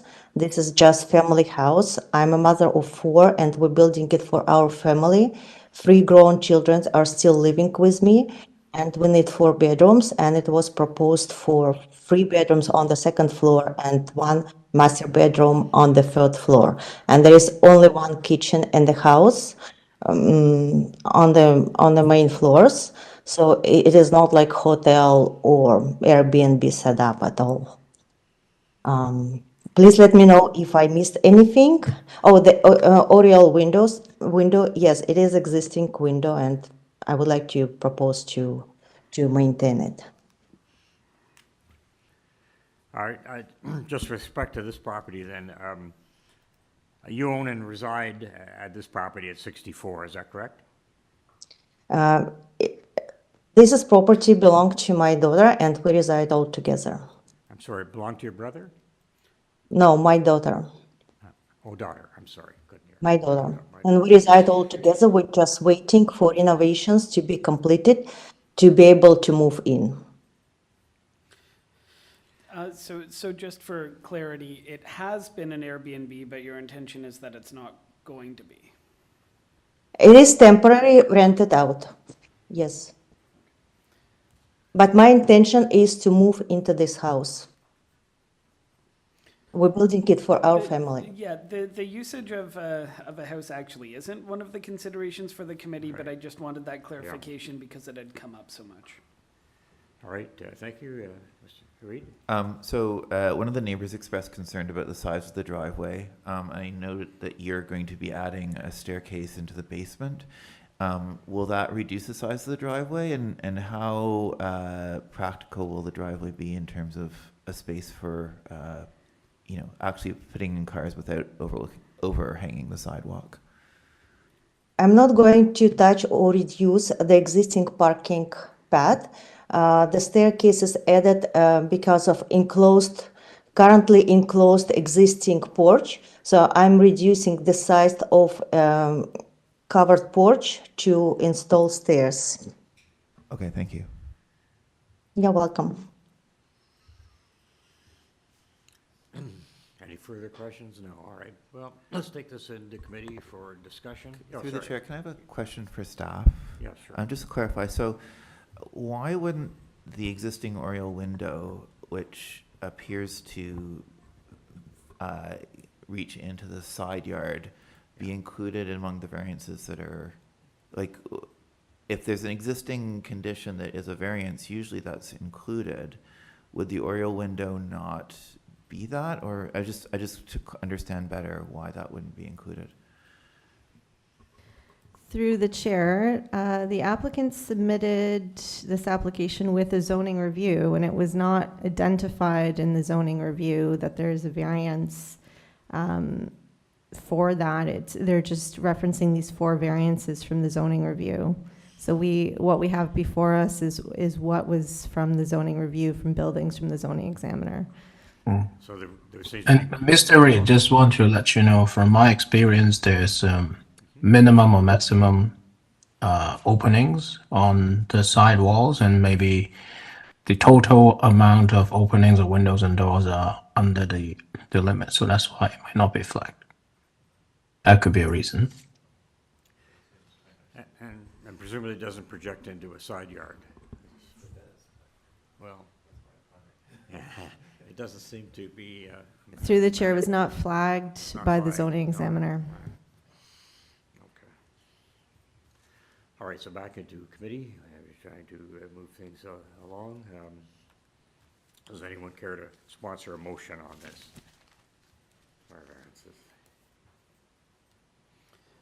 I'm sure I'll move to approve it. I think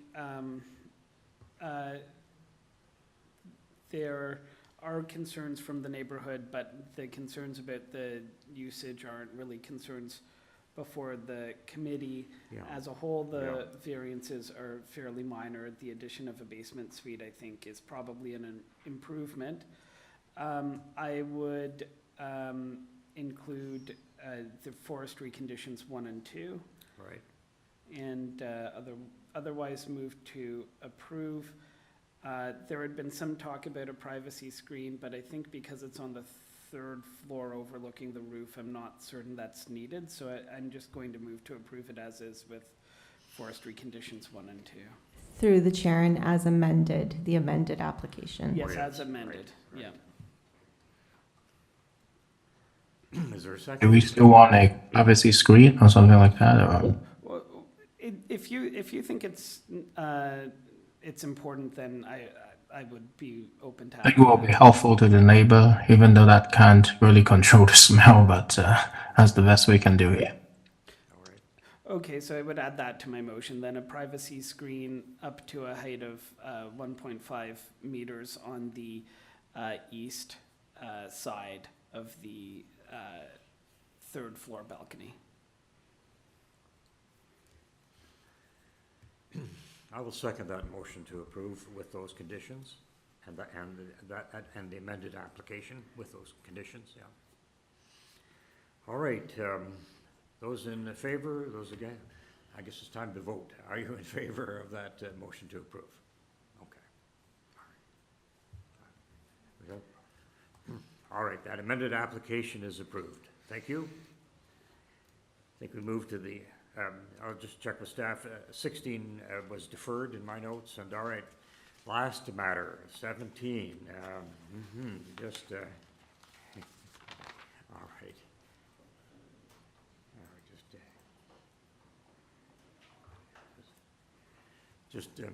Sorry to keep you waiting all day, Ms. McDougall, but I'll just need a moment to get to your item.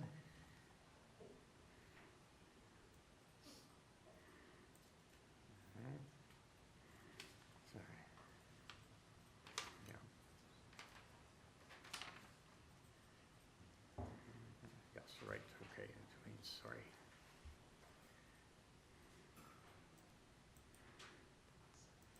Be right with you. Thinking here. All right, just.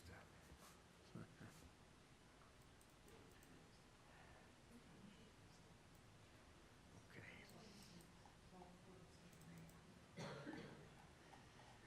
Thanks, staff. I'm sorry. Okay, sorry, I've got the Aldwich.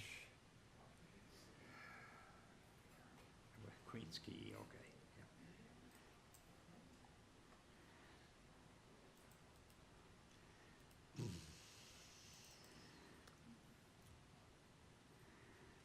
Guys.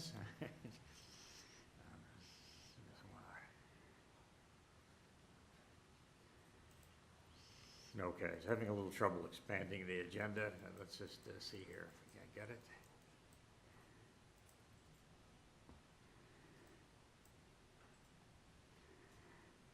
Madam Deputy Secretary Treasurer, would you please read out the purpose of this, and then I'll add additional materials that have come in, so we can proceed with this matter? Through the chair, I can't read the purpose, but it's on the screen if that helps you. It's on the screen so you can read the purpose there. We're going to alter the development standards, which were approved under a site-specific bylaw in 2022. So we'll be asking about that for a new 59-story mixed-use building by reducing the minimum number of residential dwelling units that shall contain 2 or more bedrooms. Just in connection with that, then, we have a copy of survey, site plan, floor plans. We have the covering letter from Ms. McDougall. We have the City Council decision affecting the subject property. An arborist report, a functional servicing letter, transportation report, presentation materials from Kelly O'Hanlon, and the site-specific bylaw on the subject property. Ms. McDougall, was this a bylaw that went forward as part of a settlement, or was it fully litigated and decided by the Ontario Land Tribunal? No, this was actually supported by City Council. Okay, all right. Did want to know that. Why? All right. Well, the purpose. We've had a matter sort of like this already this morning, so perhaps you would tell us then about the reduction in bedroom size for certain units. Sorry, through the chair, if you can just go through the reports that were received from staff and any correspondence from the public. Well, I mentioned the reports, but it's true. There's email correspondence from the planner, housing policy strategic initiatives. We have supervisor of development planning and review. We have a staff report from community planning, which was received November 29th, 23, and I'll take a quick look at that. And we have correspondence in concern or interest from a Pardeep Shokian at 10 York Street. That was a submission of November 22nd. So that's the material we have before you. Ms. McDougall, can you take us through the changes that are being requested? Yes, Cynthia McDougall here on behalf of the owner, and the applicant is Diamond Court. This was fully supported by city staff and council, and I note that with respect to all of the comments that have been filed, planning, transportation, the Affordable Housing Office, everyone's in support of this application, and there are no conditions. I think there may have been some confusion with the previous application. I do have a slideshow. I don't know how much time I want to take of your time, because I'm give us some of the slideshow. Just sure, some of the slideshow. So there's an 8-story parking garage down there, and it's going to now turn into residential commercial with a park. So there's the first page. Turn it, and you'll get to see. I haven't caught that. Okay. That's where the site is. If you ever go down to Harbourfront, it's an 8-story parking garage, and it's from the old days when in the 80s where they actually was originally owned by Canada Lands, because if you didn't have a parking garage or the government, things weren't going to happen down in Harbourfront. So keep moving, if you could. So there's a park, there's a podium, there's a tower. So that podium says that's an exchange. Or sorry, the parking garage is gone then. Right? Yeah, the parking garage will go, and in fact there's going to be a replacement of some commercial parking, and some of it actually benefits the city as well. So you've got the lay of the land. If you turn to the next slide, the variance is technical, but before I get to the variance, it was again, the key thing about this project is that 10% of the GFA is affordable housing, and there's a contribution agreement. So for one of the members who was interested in the length of time, the affordable housing is actually 40 years. And through a contribution agreement, which is the city's open door program, you get some tax benefits, some other benefits, and then you actually have the 40-year period. So that's what's actually being secured in this, and it's the Schedule A. It's an old Section 37 deal. The Schedule A of the bylaw, which was passed by council with support, provides for all of the affordable housing requirements, including minimum sizes, how it works, numbers. None of that is being touched. So I want to just assure you the affordable housing is absolutely intact. The variance doesn't relate to unit size per se. It relates to bedroom count in terms of number of bedrooms. The affordable housing is actually secured in Schedule A. We're not asking for any changes. So the same number of 2 bedrooms and the same number of 3 bedrooms that are required for the affordable housing are going to be kept. So if you turn the page, you'll see a stats sheet, which may or may not have been clear to you. Sorry, that's the site plan. Keep going. There's a stats change right there. So it actually identifies the fact that in terms of the 2 or more bedrooms, the bylaw says you need 30%, and we're asking for relief to provide for 25%, and that's of the total number of units, which is market and affordable. However, we're not changing the number of affordable units because they're secured in Schedule A, and so it's only affecting the market units. I see. So that's variance number 1. Variance number 2 relates to the 3 bedrooms, whereas the bylaw says you need 10%, 3 bedrooms. Overall, we are asking for 5%, but again, we're not changing the the affordable number of 3-bedroom units. I have additional information regarding unit sizes if you're interested. I don't know, where you want to go. But again, I've got planning support, I've got housing staff support, and the reason for this, if I can be blunt, is in this market, in order to move forward to make things work, We needed this relief and this flexibility, but again, we're not touching any of the community benefit package. So I believe it meets the 4 tests. It's an area of intensification. It's got great transit. The parking rate's low at 0.15, so I know a neighbor wrote in and identified the fact there's some transportation issues. Yeah, it's chaos down in the streets. We all know that. But if I could just say bluntly, so what? Because in fact, the way you're going to have more people use the transit is through having people living down there, and it's under construction. We're getting the Ontario line, and it's working. The transportation department of the city said, in fact, it's fine. It's going to have minimal impact, and we're not talking about huge changes. So thank you. Although this isn't exactly germane, you're also subject to site plan approval. Yes, it is subject to site plan. You're going through that process? Yes. They are, yeah, okay. Thank you. Yes, sorry. Sorry, Yeah. just a question. So just to clarify, what's happening, you're not changing the number of 2-bedroom units, you're just shrinking the number of market 3-bedroom units, is that correct? No, we're changing both. If it's overall, if there's I think the slide before might help. Okay. Because that went right to the numbers. So right now, you're required to have 30% 2 or more bedrooms. Right. And what we're asking for is 25% of the total number of units to include 2 or more bedrooms.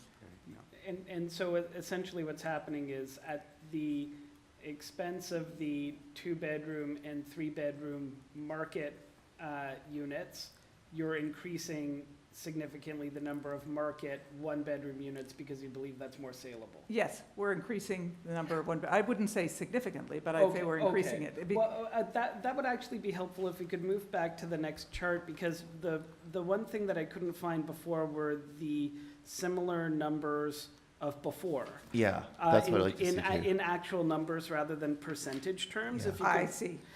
For the market units, because we know the affordable units aren't changing. So then what I've got is the minimum number of 30% of the units. You got to remember, there's also no unit cap on this particular project, or there's no number of units. Yeah, there's no cap. Yeah, so what was the idea what we were within this envelope expecting prior before? was about 307 units would be 30%.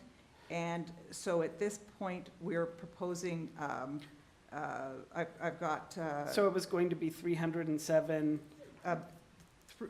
2 bedrooms plus over. So I don't know if I've got it broken down into 2s versus 3s, but I can tell you that if I can go to the 3 bedrooms, if that's of interest to you, that might be a better number. There was going to be 102 units, now there's 52 in terms of the 3 bedrooms. Yeah. But the affordable aren't changing. And in terms of the 1 bedrooms, what was going to be the number of 1 bedrooms? If I can go look at before the number of 1 bedrooms, well, I think you just add it the other way around, because we've got a total of 1,024 units, right? But I imagine that was a smaller number of units when the mix was different. Yes. 954. Okay, so 954 to 1,024. And so here's the question I asked earlier today, but I think your answer is not going to be as satisfactory about whether the elevator capacity has been taken into account for this increase in number of units. Yes. And so what's the elevator ratio in this building now? I don't know exactly, but we are still going through the site plan process and the permit process, so we're. Sorry, can you come up and state your name? Hi, thank you. Hi, I'm Kelly O'Hanlon with Diamond Corp, the applicant. Yeah, it's just that reviewing the plans, I think I saw something like 7 elevators, which would be very low for 1,000 units. And so I think, and that really is actually my main concern. I'm also a little concerned about the change of unit mix, because I think the location can certainly the transportation concerns are not a concern to me. The location can take the intensification, it could take even more. But I'm concerned about the idea of having a sufficient number of livable units of larger units in that location is a bit of a concern, but even more than that, I'm concerned about is it a minor variance if the quality of life for the individuals that are going to live in this tower is affected by the increase in number of units without appropriate elevators? And I think I would comment as well that the change from 3-bedroom to 1-bedroom units, it also accounts for a decrease in the actual overall population of the building when you're going from expected three people within a unit to the 1-bedroom. So that has been taken into consideration. Okay, so you think the overall population, despite the larger number of units, And is our not going to... servicing letter that we did submit on behalf of our engineer from Lithos does note the population of the building. Could you maybe point us to that servicing letter and where it says the population won't increase by this change? Well, I don't know if it says it doesn't increase, but from our items submitted through our site plan process, it is noted that the population has decreased. Okay. I think the servicing report went in. Yeah, it did. As a matter of I mean, that addresses all of my questions. Comments I'll reserve for committee. I have a couple more questions. So just to clarify, so the original condition requirement of the 30% and 10%, was that that came through the original bylaw in City Council, right? Correct. Yes. And the more recent City Council decision was specifically about the affordable housing, is that correct? No, it was a package. So what, there was a bylaw and then there's a Schedule A, and the Schedule A deals with the Section 37 matters. And Schedule A set all the terms and conditions regarding affordable housing, including the number of affordable housing units, the bedroom breakdown, and the sizes. Okay. So that was all intact as part of Schedule A, which is not being touched. There was a separate provision relating to the overall project on 2s and 3s. And that was part of the original City Council bylaw, City Yes. Council bylaw. So we're being asked kind of, with the support of planning, I understand, but we're being asked to adjust the original City Council decision about the mix of bedroom units. With the support of staff, yes. But not necessarily the support of politicians. Someone who's practiced this area for 37 years, my experience is if the politician has a concern, they would be writing to the committee. Right, okay. And there would be a community outcry. It also was discussed with Councillor Malik. Was it? Okay, thank you. Through the chair, we do have speakers registered for this item. Yes, I said that's fine for submissions. We have some interested parties, so if I'm asking Ms. Dugal, if we just back to the audience for a few minutes. All right. Through the chair, let's start with speakers that are here in person for this matter. Good.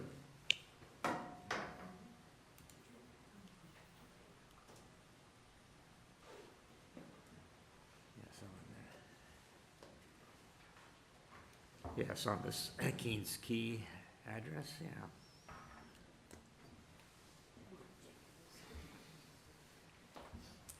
Hi, I'm Pam Diggins from the Water Club condo community, and this is James Rogers. He's also in our community. Through the chair, your address, please. 028 Queens Quay West. Do you need the unit numbers as well?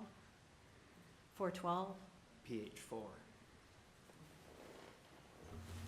PH4. So thank you for clarifying some things for us today. I think as a community, we're very concerned about this change in the number of bedrooms that are being requested now. When you move into a community, you want to stay there for a while. When I see a request to basically half the number of 2 and 3 bedrooms in a fairly highly densely populated area, it's concerning because it changes the landscape of who's living there. Toronto is a really, really expensive place to live, as we all know. Land transfer taxes, realtor fees, they prohibit many people from moving. We, in our community, have a number of families that are jammed into one plus ones, 2 bedrooms. A number of people want to move, but we simply can't afford to. When you change this, your proposal to reduce the number of spaces or units for families to move into, where do they go? If I have to buy a one-bedroom starting at, I think you're offering 600,000 now, and then when I decide to have a family or, bring somebody else into my life, I have to move somewhere else. We're paralyzed in this city. Our transit is horrible. The number of cars that are on the road were clogged. Down at Queens Quay right now, you cannot make a left turn from Harbor Street onto York Street. I cannot tell you the number of times I've almost been run over trying to cross from the south side of Queens Quay at the Farm Boy to come into the Water Club. If you increase the number of people living down there and you don't provide enough places for people to live, it's only going to get worse. I really feel like there should be an investment in creating housing for everybody, not just single people. I don't know where we're supposed to go. I don't know why, when you have a $1 billion in committed equity, why you say that you need the relief of being able to sell more units. That's a little perplexing to me. The only people who are going to be negatively impacted by this reduction are the people who are in this community. We need help. We need more units that can support families. And I think that this it's not in the best interest of the waterfront community at this point. James, did you have anything to say? One thing I'm concerned about is related to the way that'll be serviced. We've encountered big problems with the number of people and events and activities happening in that area and people constantly getting lost, as well as just to increase the number of units like that. The actual security, I know you mentioned the elevators before, but the security is an issue. Not from the security point of view, but from the throughput of contractors, buildings moving in. We have seen that in buildings with that level of density, it just becomes unmanageable. You literally have to hire extra people. You can't get into your security, you can't get your parcels. And it's the landscape of the world has changed completely because of the online shopping experience and just the density of people downstairs, in and out, Airbnb, all of this. It will become very, very difficult indeed, I think, to actually function if they change it. And it is so hard to find places for families downtown now, or even for people to share to boost the cost. So students can't do it. They're all bunched in the living room. So we don't want to encourage more of that if we can find a better way. And I think the better way is just to keep the larger number of units. Right, and I would also like to say that by creating more single, one-bedroom units, you're not creating an inclusive environment. It's very much targeted towards the single young person, and there's obviously nothing wrong with that. But what about those of us who are older, and we want to have a place that we can call home, that it's not a transient, people who are there for 1 or 2 years, whatever it may be, and then they move on. Like, if you have people who are committed to a neighborhood, the neighborhood flourishes because there's more investment, not only in your money, but in your energy, because it's your home. And I don't feel that by reducing the number of 2 and 3 bedrooms that you're going to make a better environment for those of us who live at the waterfront. The other thing I wanted to ask is, quickly, 59 or 60 stories, and a lot of your marketing materials do say that you promote lots of family things, but if you're not providing those units, then that's really not necessary. And what is the address going to be? 200 Queens Quay or something else? Because if it's 200 Queens Quay, it's a problem for those of us in the water club community, because nobody will know where 200 is. Thank you. Appreciate your time.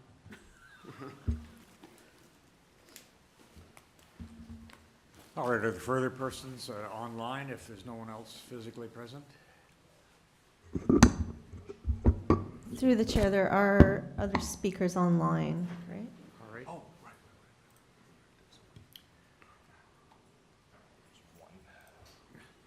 Yes, my speakers list is suggesting a Mike Fan and a Peter Ho. Could we, either of those people?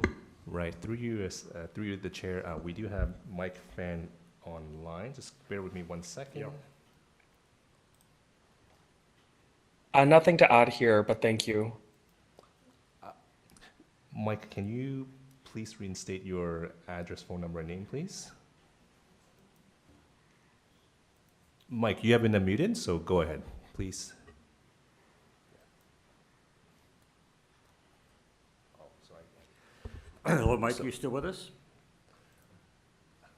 I believe Mike is not interested to speak, but I'll try to get him online one more time. Okay. Hi, Mike Fan, can you just... Yes. The address is 208 Queens Quay West. Do you need the unit number as well? 305, and phone number is 519-993-1862. Through the chair, we don't need your phone number. That's okay. Thank you. Just the address thanks. is sufficient. Thank you. So, Mike, I take it you've heard the presentation, you've heard from the matters of concern from just the last few speakers. Can you add to that in a concise way?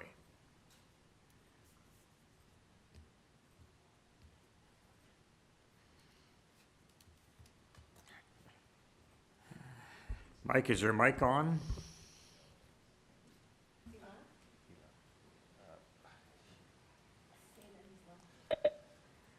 Hi, sorry, muted myself because I didn't have anything to add, but yes, that's all for me. Thank you.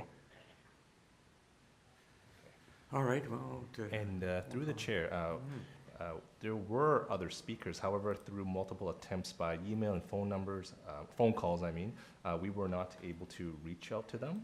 So those are the speakers that have spoken. All right, all right, okay. All right, Ms. McDougall, if you would respond to those matters that were raised, and it's an honest concern, I think, about reduction in family-sized units. Right. And I appreciate it. Actually, in the city of Toronto, family-sized units include 2 and 3 bedroom units. I just want to say that for the record. It's 2 and 3 bedrooms. And so I understand and hear the concerns of the neighbors at Water Club, but there was a statement that half of the units, we would be reducing the units by half. That's not the case. The number of 2 and 3 bedroom units goes from 30 to 25%. So those are family-sized units. I do not think that is significant and minor. And in the context of a site where 10% of the entire GFA is going to be dedicated to affordable housing, which is unlike any project that I've seen this morning or any other project, quite frankly, that I'm seeing being delivered, nothing's more than 10% by the private sector, that I would suggest to you that, in fact, it's practical and reasonable. Because when you're considering the 4 tests of a minor variance, you have to go back to first principles. Official plan, what's appropriate, what's minor, does it meet the general intent? Because the official plan does not contain a standard for the numbers of 2 and 3 bedroom units. So, when you think about what the official plan is actually, it's talking about encouraging intensification, and we're trying to produce housing. That's really important because it's actually not being done very well. So here you've got someone out in the marketplace with a project saying, help us with respect to that. And we are delivering that 10% pursuant to a contribution agreement for 40 years. Can you assist us with, in my view, minor changes which affect the 3 bedrooms to a greater extent, but overall, a 2-bedroom unit is still a family unit, and it's looking at it from 25 to 30%, and we're not changing anything else. It's I would suggest to you that overall it is a minor variance, and I urge you to support the proposal. Thank you very much. All right. Committee, we'll take this. I apologize. I had one other thing, which was just interesting to me. The concern about traffic. I know that no one's concerned about traffic, but the actual number of parking spaces for residents actually goes up by 10. and it's not that significant overall because of the very low parking rate in any event. Thank you. 10 more spaces, okay, thank you. Questions for Ms. McDougall? No? Okay. All right, thank you. Yeah, one question. So, not to harp on the same subject again and again, but we've spoken about the elevators, and there was mention that it might be reconsidered at some point over the course of the project. Is there any way that any condition that you would be willing to accept, say, that this will include 100 elevators per unit, or anything of that sort, or that you'll revisit this in any way? No. Could Sorry, I'm seeing No, your no, no. client nodding behind you. My apologies. Pardon? Could I follow you up Sure, here? sure, Because- he asked a question, so go ahead, sure.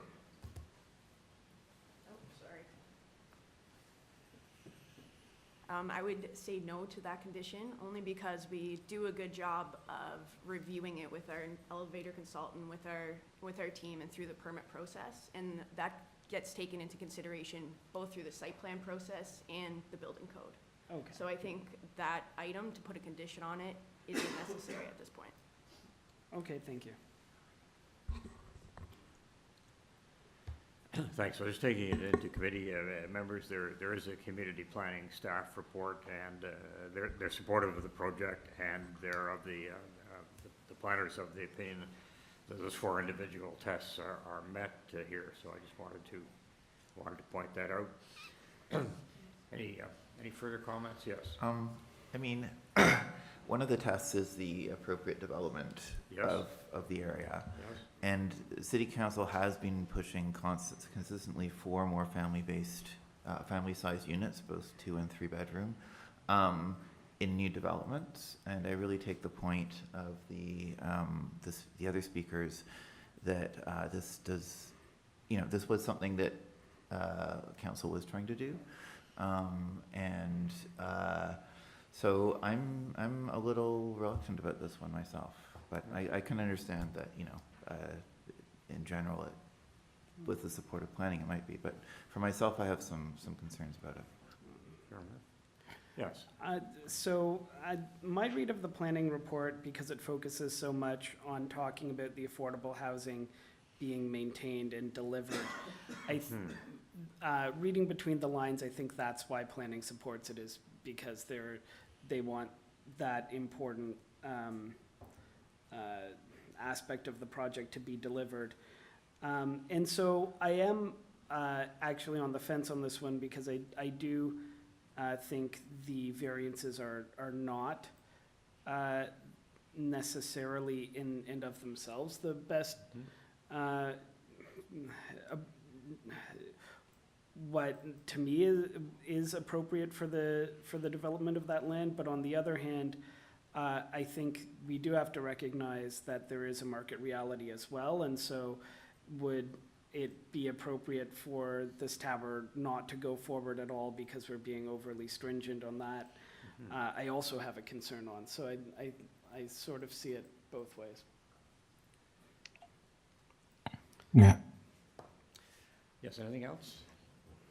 No, I think I'm a big fan of how policy and economy grow at the same time, and I think it's the investor or the applicant of this project who take the risk of developing this high rise. There are some guidelines and bylaws that we have generated from Toronto with the policy of having more family welcome units, and if the market doesn't receive it that way, they will have to change it. So I think what they're asking for is minor to me, and I think it is supportable. Thank you. All right. All right, would someone like to propose a motion?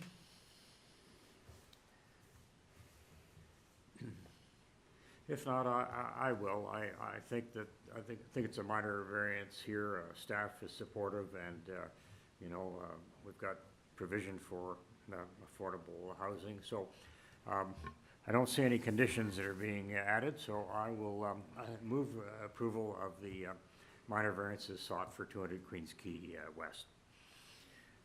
Does anyone care to second that?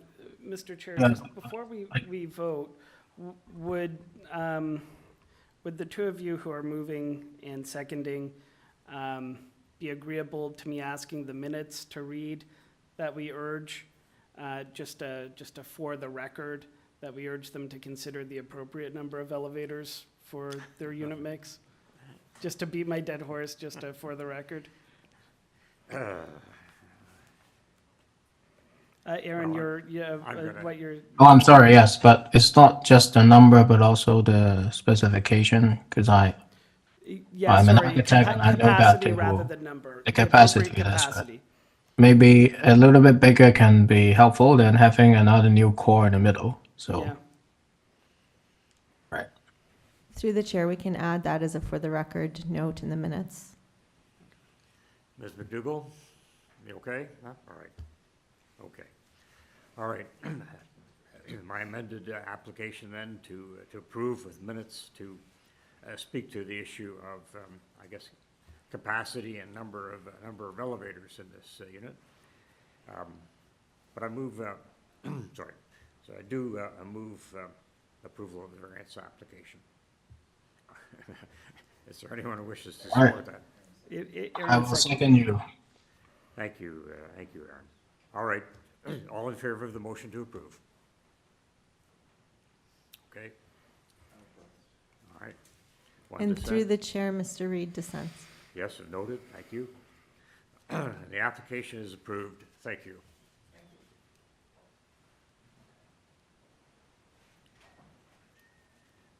So, Deputy Secretary Treasurer, I believe we've done not badly time-wise. We've finished off the morning applications. What would you suggest then for returning with the afternoon session? Through the chair, we'll reconvene the afternoon session at 2:20 p.m. Okay, 1 hour That's from good. now. And do you think we'll have any further news about items, about item 21? You know, anything new there in terms of? Through the chair, I don't see anything at this moment. That's fine. All right, thank you. We'll stand adjourned, come back at 2:20. That's great.